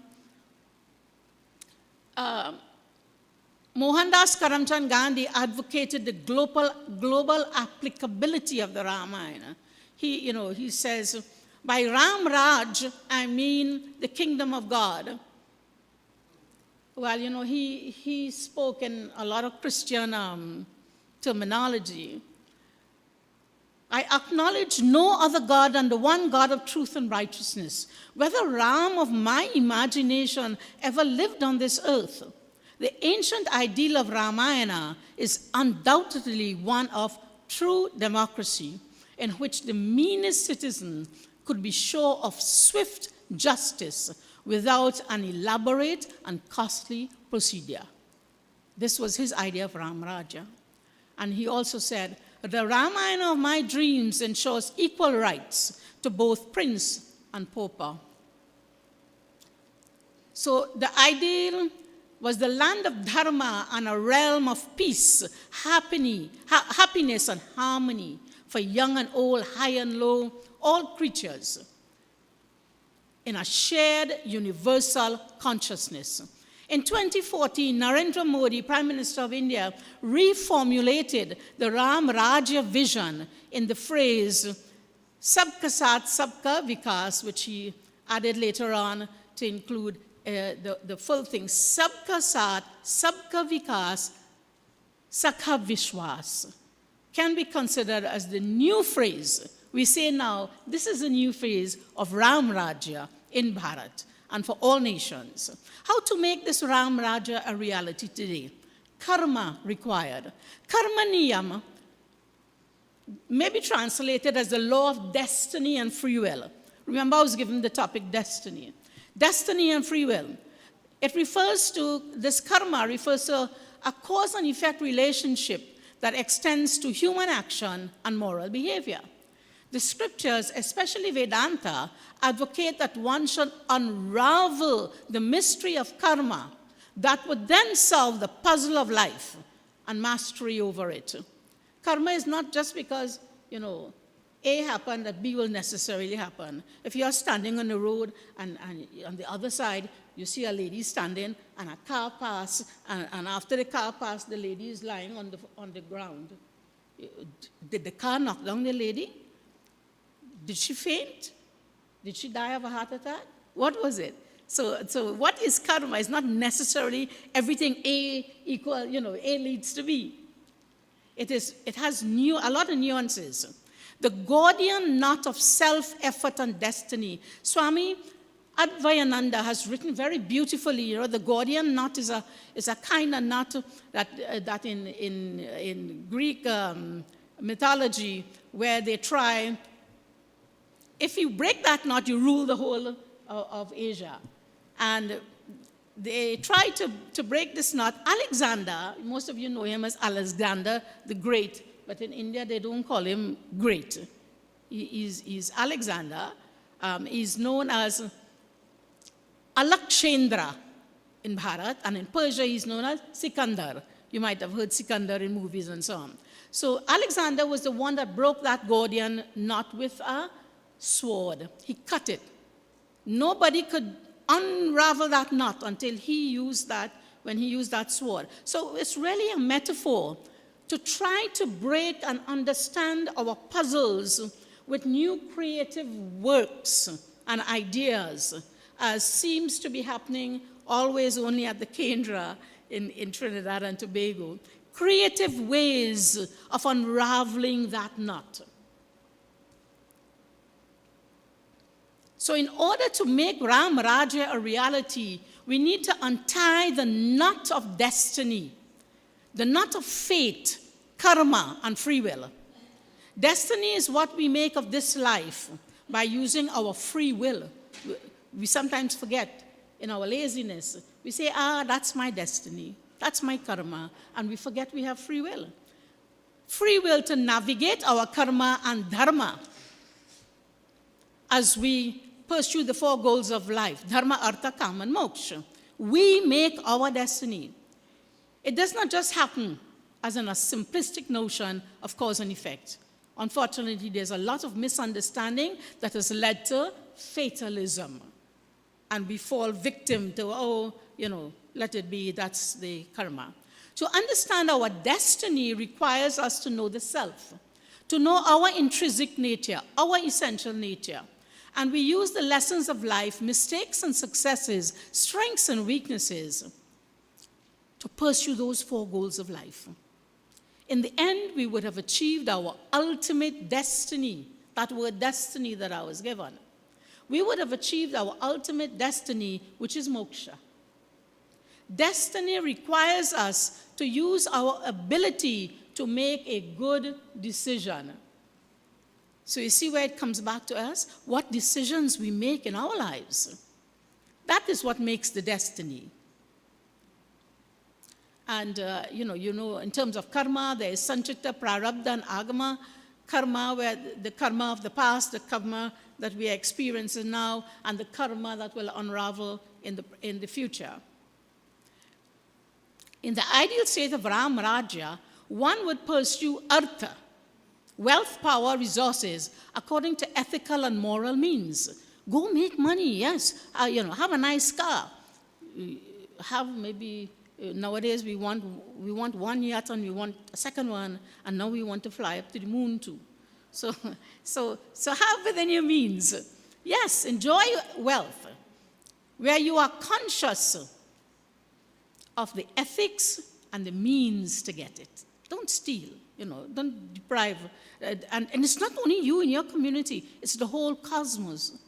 What you are doing, if you are getting oil by fracking, as they say, that destroying the environment, is that the right way to make wealth? These are big questions in capitalism. We are all interconnected and therefore interdependent. These two powerful concepts came to me very, very strongly with my recent studies. I mean, I knew it before, but really, we are interconnected and we are interdependent. That Brahman is everywhere, connecting us. How can we hate somebody who is different? We may disagree, but with this kind of worldview, you can only have love. You can only have responsibility, compassion, respect, and so on for the other, for all of creation. We pursue calm. Yes, we want pleasures of the world, legitimate pleasures from the material world, the arts and recreation and so on. But we know this pleasure to be different from the transcendental pleasure, that bliss of moksha. So we know, yes, we're enjoying this one here, but we're also moving towards that one. And when we would have learned dispassion, karma, without looking for fruits, we would be on the fast track to moksha. Dharma is a multivalent concept. It refers to the nature of an object. The bee makes honey, the cow gives milk, the sun shines, and they say Pandita always fights. So that is dharma. My dharma. I know my dharma. On that note, do not fight with the chair. You have 5 minutes left. Please avail yourself. So this is within, and in the dharma, in the metaphysical concept, it refers to the essence of living, that spirit of yajna, selflessness for the whole of creation. Social concept, by living by the moral code, the natural and positive laws. Duty and responsibility of us as individuals in a society. Ethical sense, moral and legal duties, ecological sense. All this is dharma. When we talk about we living dharma and we performing dharma, all this, the ecology, sustaining the ecology through interconnectedness. So I'm going to jump that. Basically, at the cosmic level, this dharma is called Rita. It orders the whole universe, the whole of creation. What we do little down here with a yajna, with puja, it affects that whole thing, keeps harmony in the whole there. And two broad dharma, the nivriti dharma and the pravriti dharma. Nivriti gives you the moksha dharma, and pravriti, all the other dharmas we have at the macrocosm, macrocosmic, microcosmic, and mesocosmic level. Okay, Manusmriti tells us very nicely, Durtihi kshamadamosteyam, shautram indya nigraha, dihi vidya satyam akrodo, dashakam dharma lakshanam. 10 signs of dharma. And if we as human beings only know these 10, we would be Ram Rajya. This would be Ram Rajya. 10, moral courage to face life, compassion, the bigness of the heart to forgive, self-control, don't covet that which does not belong to you, purity of thought, which is the basis of character, control of emotions, emanating from the desires of the sense organs. Wisdom to think critically and make sound decisions. Vidya, knowledge, to continue, our pursuit of knowledge. Satyam, truth, akrod, conquest of anger. And with that, I close, Honorable Chairman. Thank you. Namaste.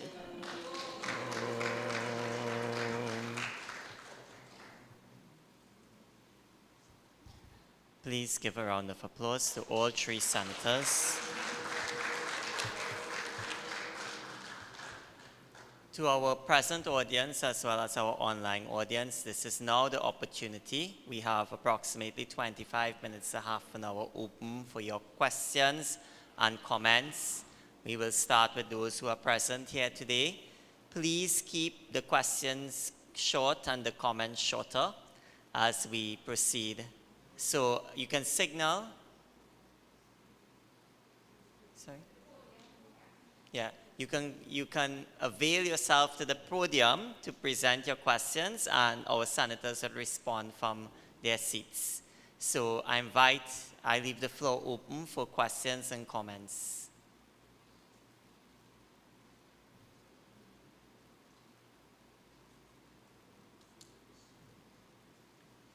Questions from online? Questions from online? Okay.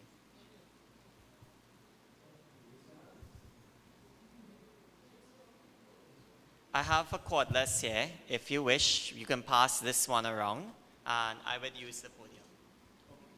Thank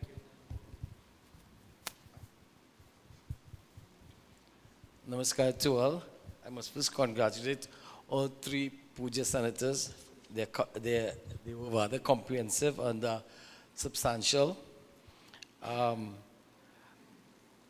have one question for Vishnuji. You were showing how that in Ram Raj, right?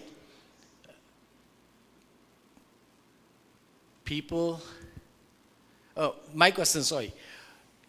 Young Hindus in Trinidad, or middle-aged or whatever, elderly, how do you think, from their knowledge from the Shastras on Ram Raj, how can we, as a people, encourage, promote our young people to get into politics, seeing that they have the ancestry of Ram in them?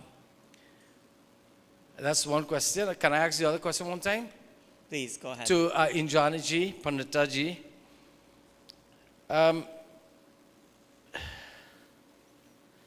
You said that Tulsidasi wrote the Valmiki's Ramayan for his time. Do you think that we should rewrite our mind for our times now? That's a teasing question. The question I want to ask also is, you said that with Ram Raj, the cosmic order, or Rita, is the Ram Raj is necessary for the cosmic order, or Rita. Can you explain that, please? I couldn't understand that clearly. How can Ram Raj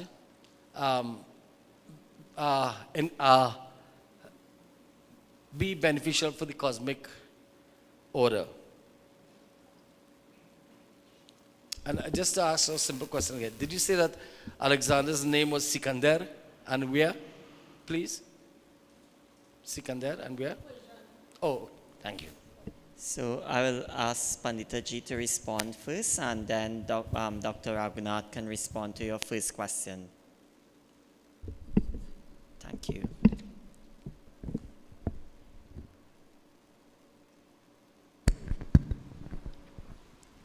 Cosmic order. Creation includes this earth that we know and this created world and the whole big cosmic order. What we do here, how it affects that. Simply put, when you do yajnas, what do you do to the atmosphere? You purify the atmosphere. You have pure rains because of the clouds and so on, pure rains fall, your plants and so on are watered, and you have it's an ecological cycle. So one, it is interdependent, one feeds the other, And we speak of the devatas and so on also. That's why you worship the devatas too. It is keeping harmony in the whole order. Is that making sense? Yeah. Yeah, Rita was an older term for dharma. It is doing the right actions to keep harmony and to keep things flowing.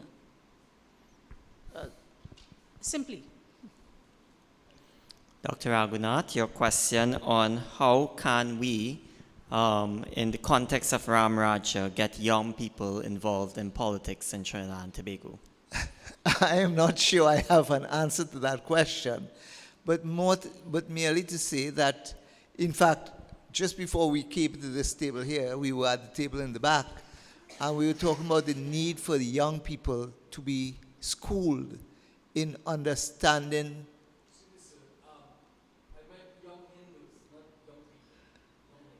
Well, we're going to get to the Hindu part in a minute. But the thing about it is that for all intents and purposes, we have to school young people in understanding basic things and basic ideals, promoting the virtues. Now, the young Hindu, how do we get them involved?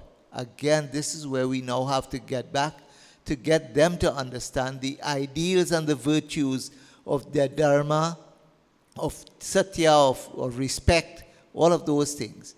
And this is where the elders of the society now must take it upon themselves to do that training. We can't leave it to the politicians. Senator, I beg to, your permission here, but we can't leave it to these politicians here who sit in our parliament. Unfortunately, my colleague here is also a politician, right? So we cannot leave it to these politicians to actually to believe that they're going to do it, because in many instances, present company excluded, in many instances these politicians feel that they know everything that is right. And the bad thing about it is that they believe that the rest of society is so stupid that they will just accept what they say. This is why we can't leave it to the politicians. And we have to now take it upon ourselves and our elders in our society. All the various temples and organizations that we have, Hindu organizations, have to take up that responsibility now and bring back their children, teach them their own dharma, and then hopefully from that we will breed that new group who would become interested in seeing about their society as opposed to their own selves. Because clearly, I mean, when we consider the society today is living in fear, and those who lead and those who hold official positions in power, are they really concerned about the fear that we live in? And that's where we cannot depend on them. We have now to start and work with our own institutions. That's as much as I could see. Even though the question was not posed, I would ask Dr. Tewarie, having experience in the political sphere, if he may share some thoughts on this as well. No, I think, I mean, if you think of the utopian ideal of Ram Raj, you have a concept here which basically says to you, as anybody reading or listening to a Ramayana or trying to garner knowledge from it, that there are principles that apply which make the ideal state or the ideal society possible.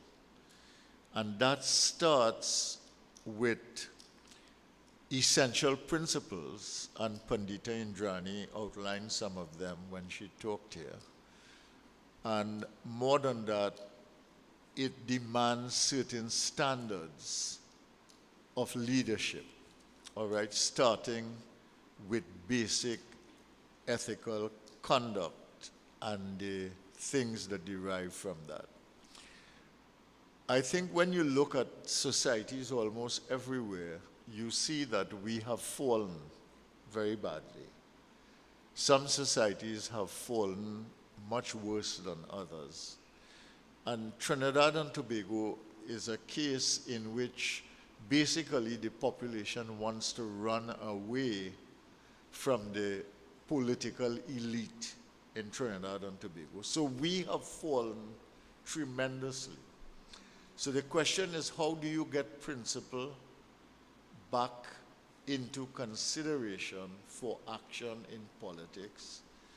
And the second thing is, how do you develop the concept of an ideal state? Let's say in Trinidad and Tobago, the best that Trinidad and Tobago can be.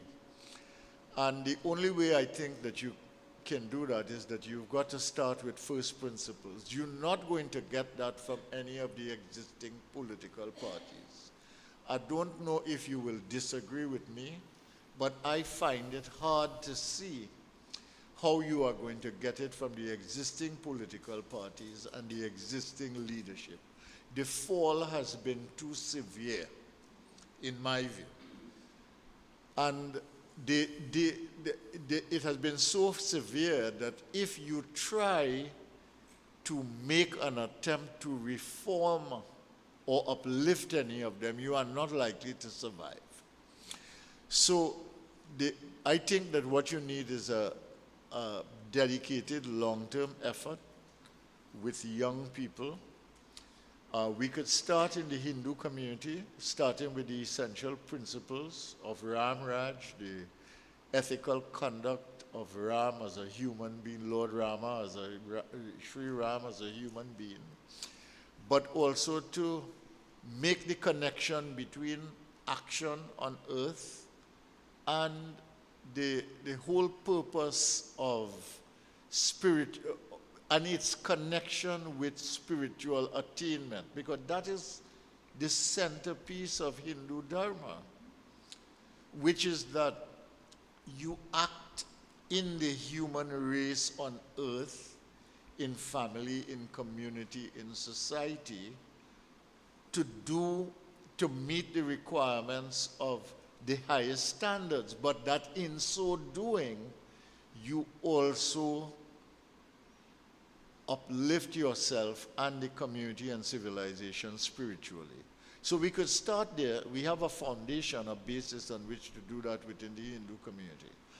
But I do take the point of Bishnu that we need this for youth all over the society, because this society is beyond one community, and you need to have a thinking of possibility, of higher possibility, spread throughout the youth in this society so that we give this society a chance for regeneration. Under present circumstances, I have lost faith that we can regenerate the society on the basis of the existing actors.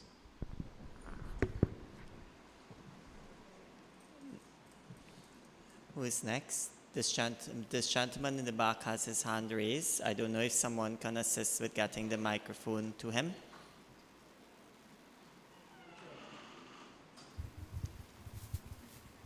Okay, again, my question to the senators. Lord Rama waged a war against Ravan. Lord Krishna spoke to Arjuna on the battlefield, told him he must fight the war. Subhash Chandra Bose, fighting for the independence of India, has been vilified for fighting a war against the British. And Gandhi, who preached ahimsa, non-violence, has been praised. You know, a Mahatma called. So I want to know if the teachings of Gandhi for ahimsa overruled or overrode the teachings of Rama, which is wage war, and the teaching of Krishna, Lord Krishna, to wage war. So did Gandhi, the teachings of Gandhi, ahimsa, overruled both the teachings of Lord Rama and Lord Krishna. That is one. Two is that, I always hear that the Sant Tulsidas Ramcharitmanas, that Sant Tulsidas was a reincarnation of Valmiki. And I always hear, in some book, it was predicted that this would happen. And nobody mentioned the name of the book or the verse. So I don't know if Pandita Indrani could tell us in what book was this said to just legitimize the Ramcharitmanas that has a number of differences from the Valmiki Ramayana. I will leave it at 2 questions for your time. Thank you.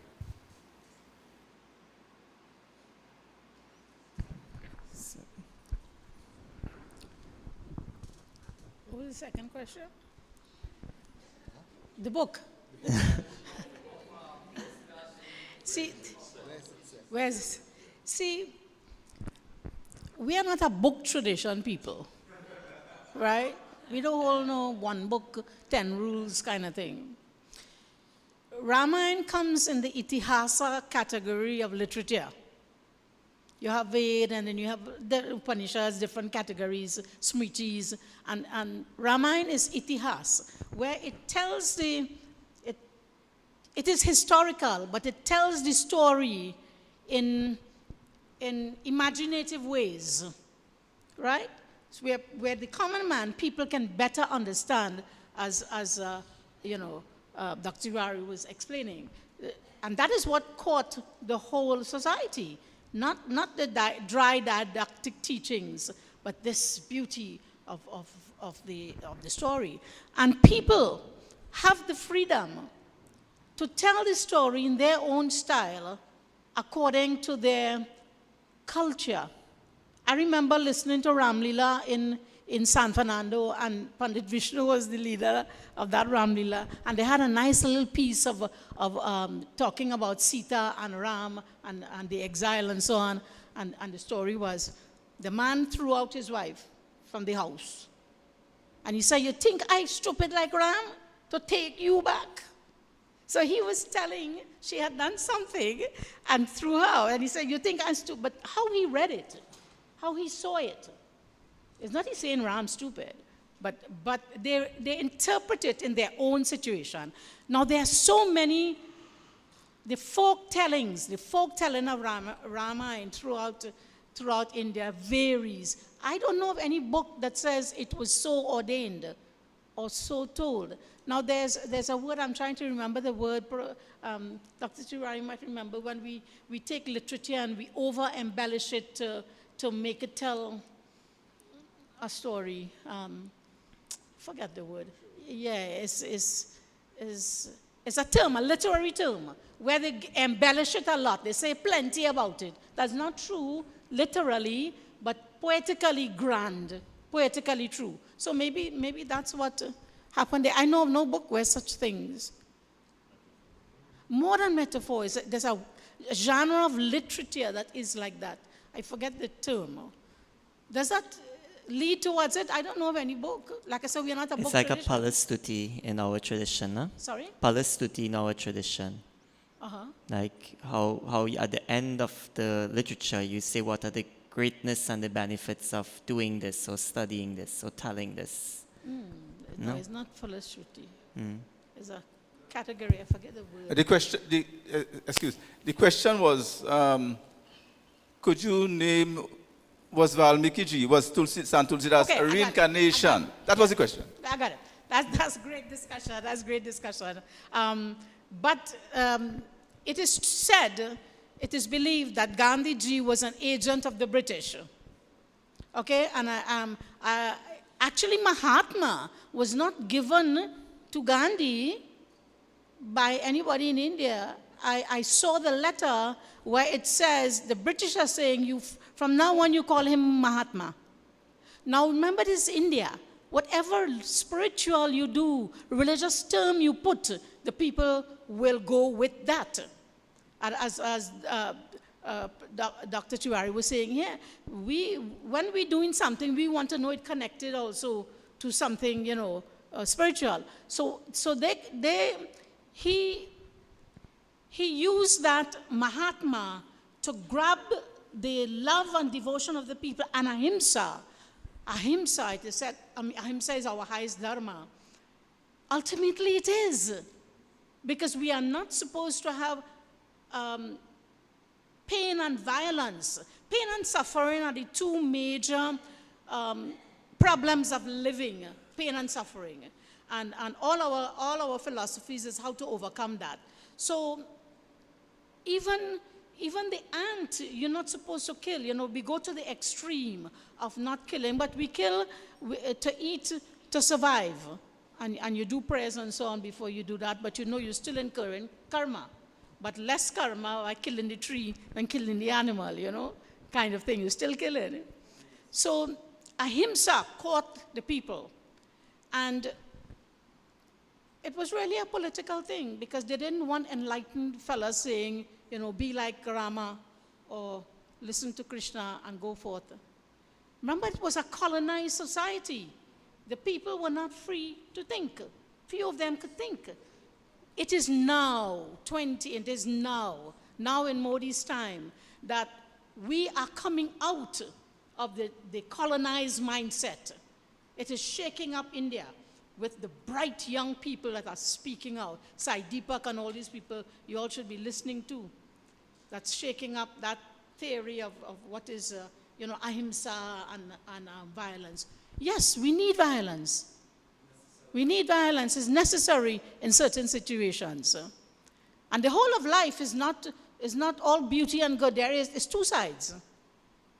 The philosophy also says that. It is two sides. There's pain, there's joy, there's pain. There's always the opposite to one. I hope that makes a little sense. Next question comes from G. Ravi G had his hands first, then yourself after. Okay, please go ahead. Yeah, namaste to all. Before I ask my question, I would just like to shed some of my personal insight to the question. If you can just keep it brief, that would be fine. Yeah, making it brief. Yeah. The personality of Valmiki, with his music and his gyan and his knowledge and all of these things, when he wrote that Ramayana, okay, that same type of thing you saw in the Tulsidas personality. So the rishis maybe of that time said that Tulsidas ji was an incarnation of Valmiki due to the stretch of knowledge that they possess. That is why, just a short reference to it. My calculator is kind of shut off right now. But I would like to ask a question. The 1541 BCE, how many years that is to we normal time here? So then I can ask a question. I would like to know how many years that is. Well, you'd have to add 2023 to that. Okay. Well, why I'm asking... 2024 to that, so it would be about 7,000 years. Okay. But it's not that, how to put it? There was a guy called Adam. He went with, and get NASA to take a picture of where the bridge is. The Rameshwaram Bridge joins India to Lanka. And when it was carbon dated and stuff, it is said about roughly human years, about 900,000 to 1.3 million years. So it's carbonated and tested. So the birth of 1541 plus 2024, it don't add. And I'm thinking what they have said. So our culture is much more than the 15,000 years or whatever. It's over millions of years old. Starting from, as the senator was saying, Ishwaku, from that time comes right down. So they are carbonated our history, our Hindu culture are millions of years old another few thousand or a few days old. In fairness to Senator, he did say that whether it was 300 BC or 1500 BC as well, there is no question in our mind that Rama was part of the history. So it's not just about narrowing down the numbers, but we are very clear in our culture that Rama is part of history for us. Okay. So in fairness to Senator, I just want to point that out. Yeah, well, I'm just giving what was said on those researchers. Yeah, sure. And thank you. secondly, as Bai was asking, we should write a Ramayana for this time. And I can inform him that a Ramayana has been written for the 21st century. Right? It's Sri Romani Sri Ram. That the author of that Ramayana came and touched his feet here on this grounds, on this Kendra grounds, when it was being inaugurated. So there is Ramayana, and with Pandita, yes, it has all the music and philosophy and all of that as the previous Ramayans. Okay, thank you very much. The question to the microphone, there's one person in the back, and then I'll allow G, and we will have to close off after that as we are coming close to time. Namaskar. This is Namaskar. addressed to Pandita. You expressed an interest, well, a concern that in the Ramayana you're concerned about the didactic nature of the, in terms of what is being presented. How do you suggest we retain and regain the poetic tradition? Because that's clearly one of your concerns.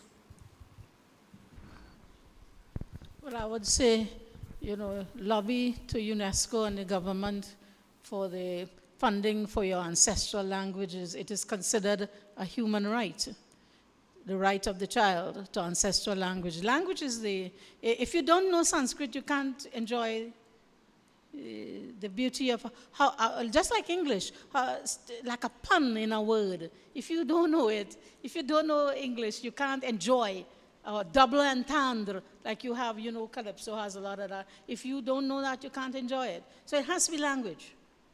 And Awadhi, we can learn Awadhi. We can, in fact, I had this discussion in India when I stood in my class and they're saying you have to learn Hindi. I said, my ancestors didn't know Hindi. We brought Awadhi to teach me Awadhi. So we really have to go back to the language. Does that answer it? You will get half, 50% in English, I think. Okay. Very quickly, Ms. Tewarie and the young lady in front, because a young person has volunteered a question we must facilitate.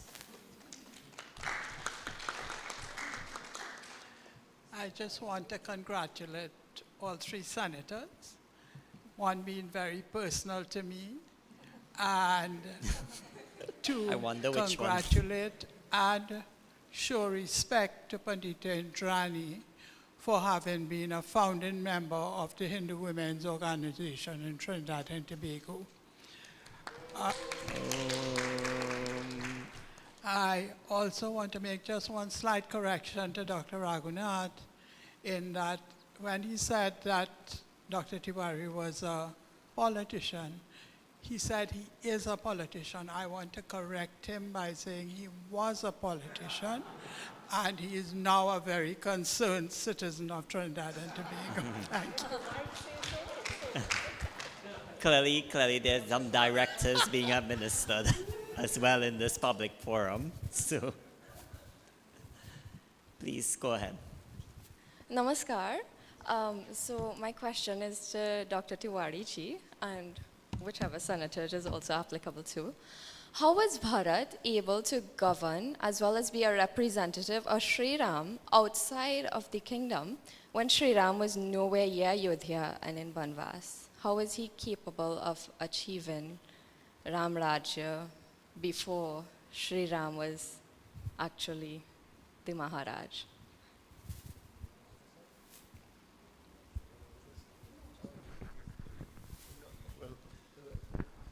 Remember, he governed from the age of about 30 until the age of 70. That is 40 years. And there was a method of governing. There was a system of governance. There was a kind of society. But the society was also already an ideal society when his father was in charge of this society, and the banishment of Lord Rama, and with him his brother and his wife Sita, really became a kind of trauma for the society as a whole. And of course it caused a lot of problems for not only in the household, in the royal household, but in the society itself, because there was a lot of dissatisfaction. But we are not told that entire story. We are told the story of Ram going into banishment and engaging Ravan in order to win Sita back. Okay? But the story of Ram Raj is persistent as a story of Lord Rama governing over his kingdom as an ideal utopian state and as a leader who is driven by all the virtues that are both spiritually drawn and also ethically desirable for a human society. So that would be my explanation. I want to divert a little bit and go back to a question that was asked, and I must say that I was very, very impressed by the power of the question, the notion of Gandhiji with nonviolence as a principle, and then the Mahabharata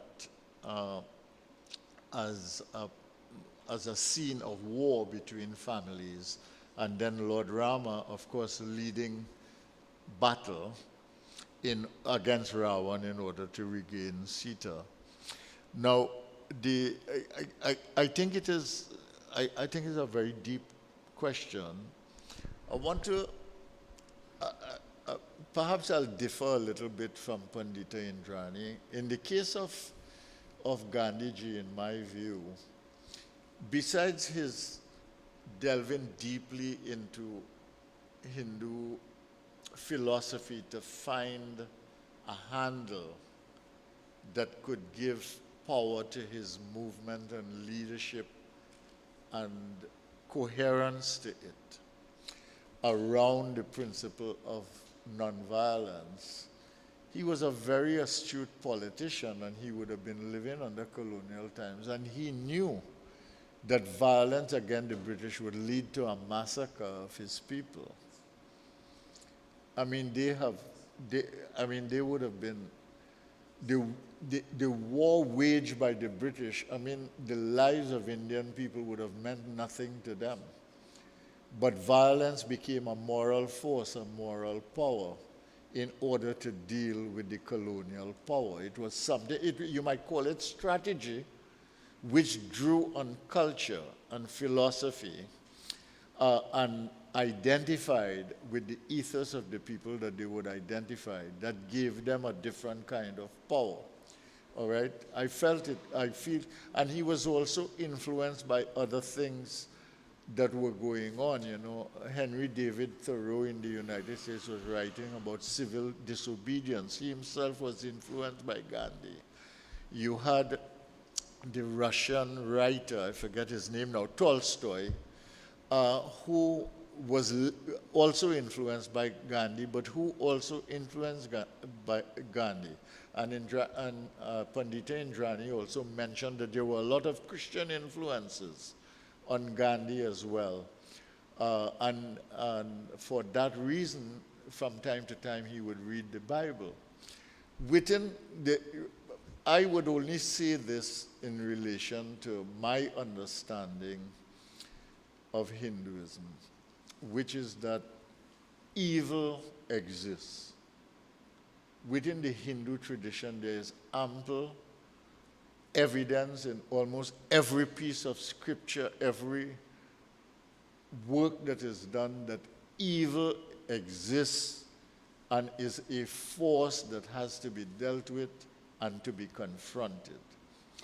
And although there's a metaphorical part to all of these wars, these battles, I think the idea that you sometimes have to do battle with evil in order to ensure that you have peace, I think it's a fundamental principle in Hinduism. I don't want to deny it. I think it's an important part of it. All right, I'm sorry to take so long, Chair. I'm not in a, it's already 1:30. If you can convince father or mother time to give us more time, I'll permit the response. But I'll ask Ravi Ji to please, he had some questions, and then we will have to proceed to the closing. And I'm sure our senators will be happy to take on everything afterwards.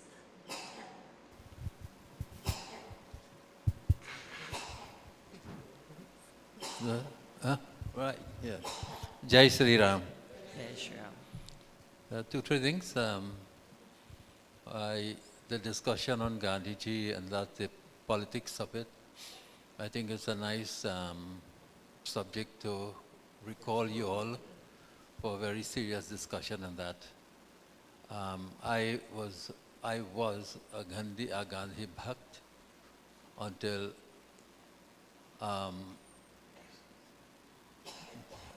hindsight with information that doesn't add up at all to make him the Gandhi that we accept. So I think that's a subject I will ask Gita Vahiniji to, under the Heritage Institute, to bring to the very soon. I think this will be providing a very important discussion for Indians in Trinidad and Tobago, and particularly Hindus. Right? I have 1-2 little questions, a little facetious for them.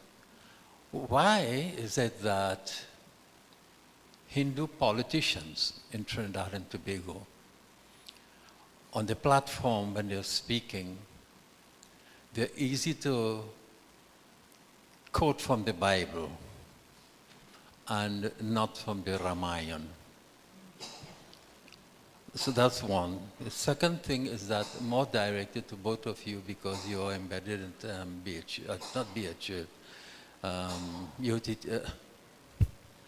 University of West Indies.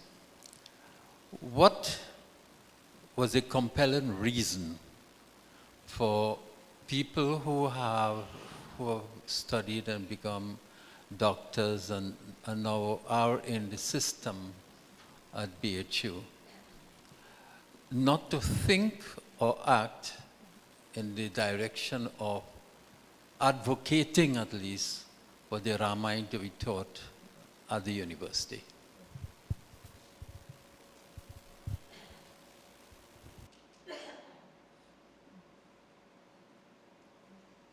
Please, our senators.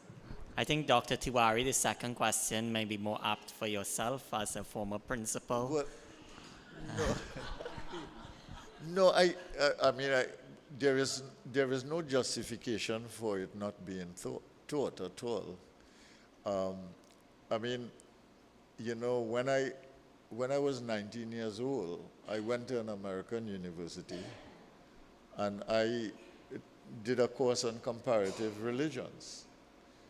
And I had to read the Ramayana, I had to read the Gita. And this was the first time I was reading the Ramayana up to the age of 19. I had been to Ramayana, but I hadn't read it. So the first time I had to read it was in an American university. And of course I had to read other things. I had to read elements of the Bible. I had to read elements of Buddhism, Taoism, etc. But it was an enriching experience for me.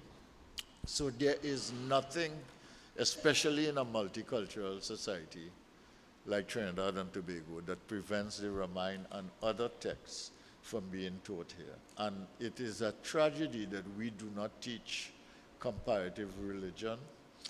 But even outside of comparative religion, we are speaking about the literature that encompasses the story of half of the population of this country. So as part of the classical literature of half of this population, not even in comparative religion, why is it not part of the culture program or of the humanities program of the university? Well, I can't answer that, but I am saying that... One thing, our ancestors brought 2 classical languages and 2 epics. So I would just say that, I mean, it is something that has happened. It should never have happened, but there's no reason it couldn't start now. That's the first thing. And what was the second one you said I should answer? No, the second question, the first question I think applies to you, which especially from what Mr. Tewarie corrected me on. What's that? Hindu politicians find it easier to quote the Bible rather than the Ramayana. Oh, no, well, I don't think that applies to me. I don't think I've ever, I may have quoted the Ramayana on 1 or 2 occasions, the little snippets of it, and I have quoted the Bible on at least 1 occasion. But I think what he was referring to is the current leader of the opposition who always goes to the Bible to articulate her position, and there's really no reason or justification for that. I think it has to do with the fact that the Bible, if you quote from the Bible, you are seen to be quoting from something that is in the society universally acceptable. Whereas if you quote from the Ramayana, it becomes sectarian. But I think there are ways of handling that. I don't think it is an admissible position at all. It's not rational. See how fast he answers, Mike. No. But the question here is simply one which says, well, I'm not even sure that the opposition leader is a Hindu. I'm not even sure about that. No, because I've heard her say that she was a spiritual Baptist, right? So I'm not even sure whether she's Hindu. So herein comes the real big question as to exactly why. But I agree with Dr. Tewarie that the Bible seems to be mainstream, and people seem to want it to take on it sells easier for the wider population. Now, whether or not that is a strategy to supposedly win people from the other side, I don't know. But it is something that we also may have to consider as to whether or not it is a strategy to win people. But I think the bigger issue here is simply our own undermining of our own scripture as to why we don't push it, but rather seek to push something else. In answer to your daughter's question, basically what she asked when she asked about the question about how was Bharat able to rule, I would answer that question in saying that for all intents and purposes, although Ram was far away, before Bharat actually assumed leadership, he went to Ram and Ram questioned him about how he was governing. And in those questions were telling questions, were literally telling him, for instance, do you trust your jailer?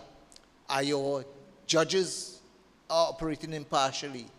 But those telling questions were telling questions, when you go back, make sure that those things, are you paying your servants well?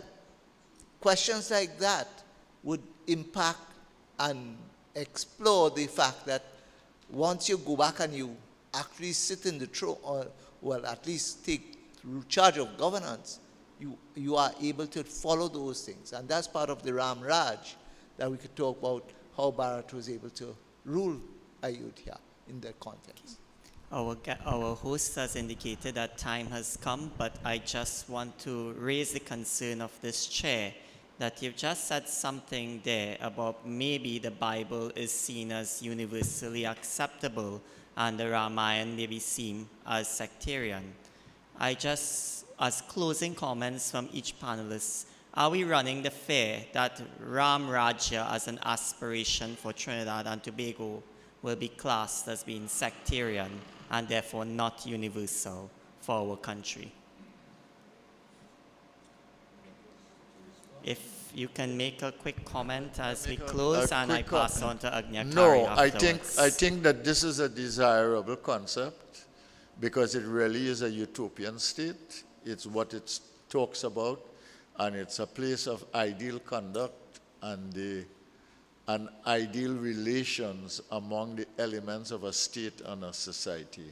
And I think that it is something that can be sold because it can be rationalized in a way that is beyond any society, civilization, or culture.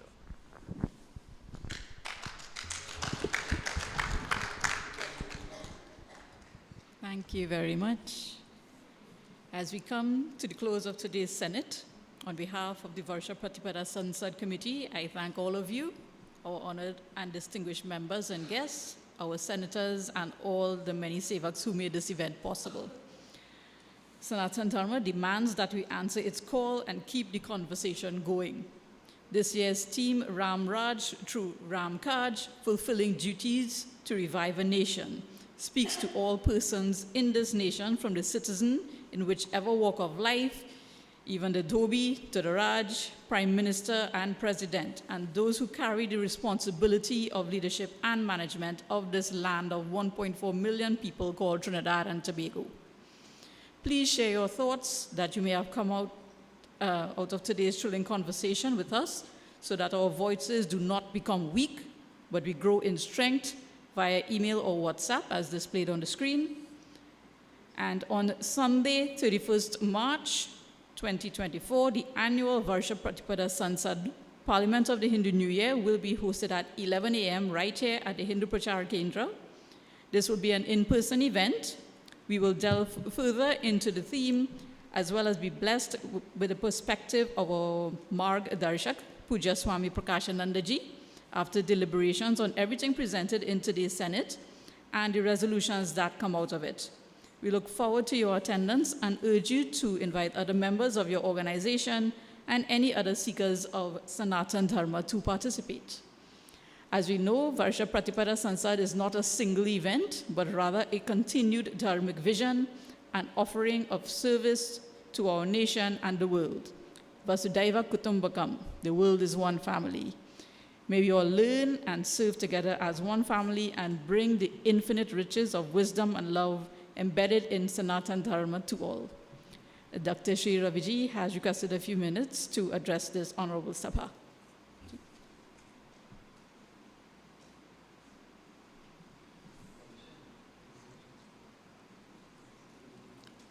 Jai Shri Ram. I just wanted to explain something about this platform. Hail out my sister there, Sita Brijmohan from Guardian, formerly Guardian, and then went to Express. Yes.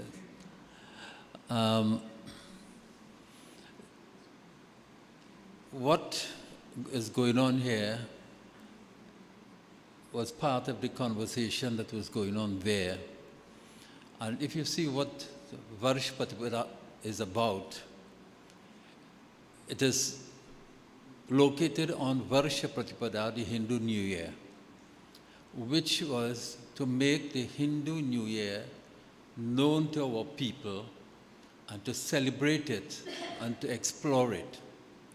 In that context, we took this idea how to be able to investigate ourselves in different ways, like the conversation that was going on here, within our community, and work it out in a modern way. So we developed a Senate where we draw from the society people who can discuss a subject and give the opportunity to the lay people to discuss the subject. So we had today 3 eminent persons who came and discussed Ram Rajya. And one of the reasons is because the Singhasan does not cater for intellectualization of our Hindu tradition, our ideas and all of that. So we can draw our expertise, the people who are in universities and so on, to do that. So today we had a very vigorous, in-depth investigation into Ramarajya that you don't normally have from the Singhasan. And then all of that is taken together and finally presented on Varsha Pratipada, but we don't use that date because we don't realize how powerful and the worst dictator we have that is waylaying us is a calendar. Because day by day, like a mirror, we look at that mirror to see our face and comb our hair. So we look at the calendar day by day to explain what is today. Do I go to work? Do I not go to work? Do I travel in this direction or not? So the calendar rules us. So it's the biggest dictator that is dictating a different direction than our civilization. So we have to find ways to do this. Now this is a unique way, and why I ask for this opportunity is to ask you to support this thing. Because if it breaks any other attempt to be creative in the modern context, to take out from our guts, our heritage guts, and present it for our people, and to make a platform for intellectual Hinduism, will die, it will not, nobody will take it forward. So you have to support it. There are community workers who are thinking about these things and working ways and means out. It needs all kinds of support, but the most support is your demonstrated interest. No adult should come here without their teenage children, for example. So this is where I want to leave this issue. And I want permission to point out one thing, that Sri Ram, people don't realize because of the way he dealt with things, he opposed the rulership that he was being handed over. He said, as they told him, he got a message from Vashishta, your father wants to see you because he wants to hand it over the crown to you. So as he was going, he was bhun-bhunawaying in his mind. He said, Vimala vansa anuchita eku bandhu vihaya badhehu abhisheku. Vimala vansh. I come from this Vimal, spotless family of kings and all of that. It's spotless, but there is one problem. And that problem is Bandhu Vihai, Barhehu Abhisheku. The Abhishek, given the crown to, is given to the Barhehu, the big one. Bandhu Vihai, and they leave the other brothers one side. So he was against this thing of giving the biggest one, and the male to rule the kingdom. So he had a very central see about Ram Raja, and we must see the descent and how was the big question there. Thank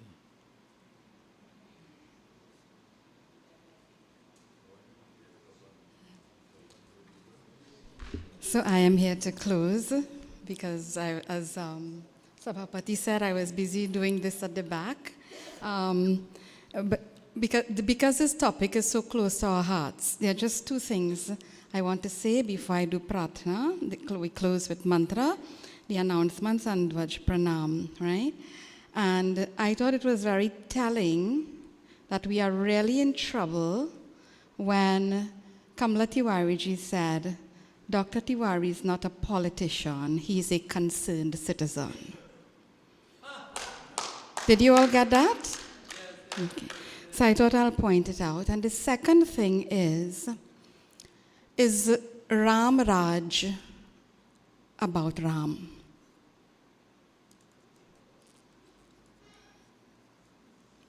Is Ram Raj about Ram? Yes. I think we can't miss that point, because when we say Ram Raj, for Ram Raj to be possible, there was a Vibhishan, there was a Hanuman, there was a Jatayu, and if you follow the whole Katha, there was even a squirrel who brought sand. So Ram Raj is about all of us. Let's stand for mantra.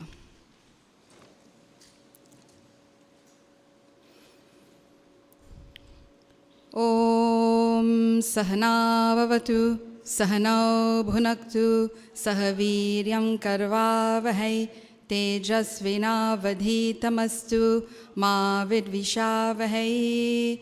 Om Shanti Shanti Shanti Harihi Om. Shri Ram Jai Ram Jai Jai Ram.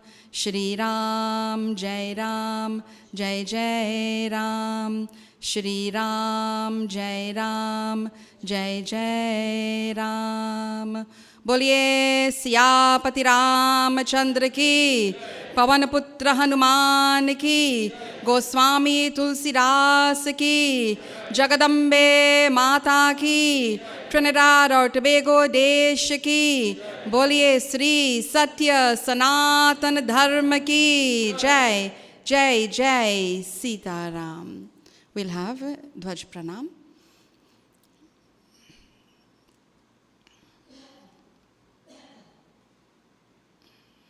We stand at attention. Daksha.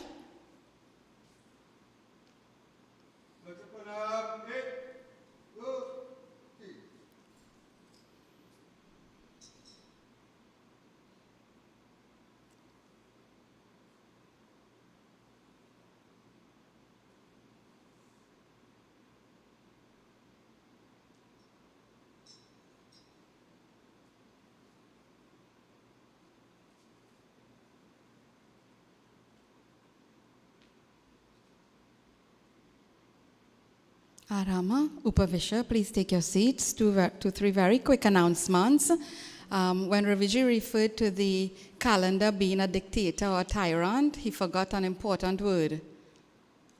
The Gregorian calendar, right? And why I'm sharing this with you, because we have to schedule ourselves and our Hindu selves and our lives according to a work week and all of those things. So on the 24th, which is 2 weeks from today, just about this time, we will be organizing our Kendra Phagwa Festival here at the Kendra. We are restarting. We've actually been struggling a lot. This is our first public announcement that we are going to be putting together a festival with all the challenges that we have to face, finance being the major one. So why I pointed out the calendar, we'll have 2 weekends of Phagwa this year, because the 24th night is actually Holika Dahan night, right? So it's the night of Holika Dahan. We will be celebrating that very evening itself. Usually we wait until after, but this means waiting almost an entire week when we are getting into other occasions in the calendar. And we also will be having the Sansad, the VPS Sansad, on the 31st, that very last day of March. So please help us to spread the word. Please come out. Mukesh, I know I didn't talk to you as yet, because we've just been struggling how to put things together, but Pichakari for free. So you could come and sing about anything. Just make sure police don't come to lock us up after, you know. And, you know, when we're talking about the things we need to support, like Raviji was saying, we don't want something like the Senate to die because we don't have support. We don't want Pichakari to die because we don't have support. A lot of people have been asking, so please, we look forward to having all of you on the 24th at 3 o'clock, 2 hours, 3 to 5. And this is epic chanting. You would have been seeing probably and hearing about it on social media. Please collect one of this. I'm not going through all the details because I am very hungry for the dal rice and bhaji and aloo choka that awaits all of us outside. So epic chanting, Sunday 27th April, all the information is here.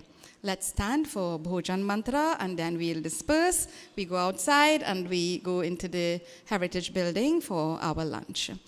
Om Brahmarpanam Brahmavir Brahmagnau Brahmanahutam Brahmaivatena Gantavyam Brahmakarma Samadhina Om Shanti Shanti Shanti Harihi Om.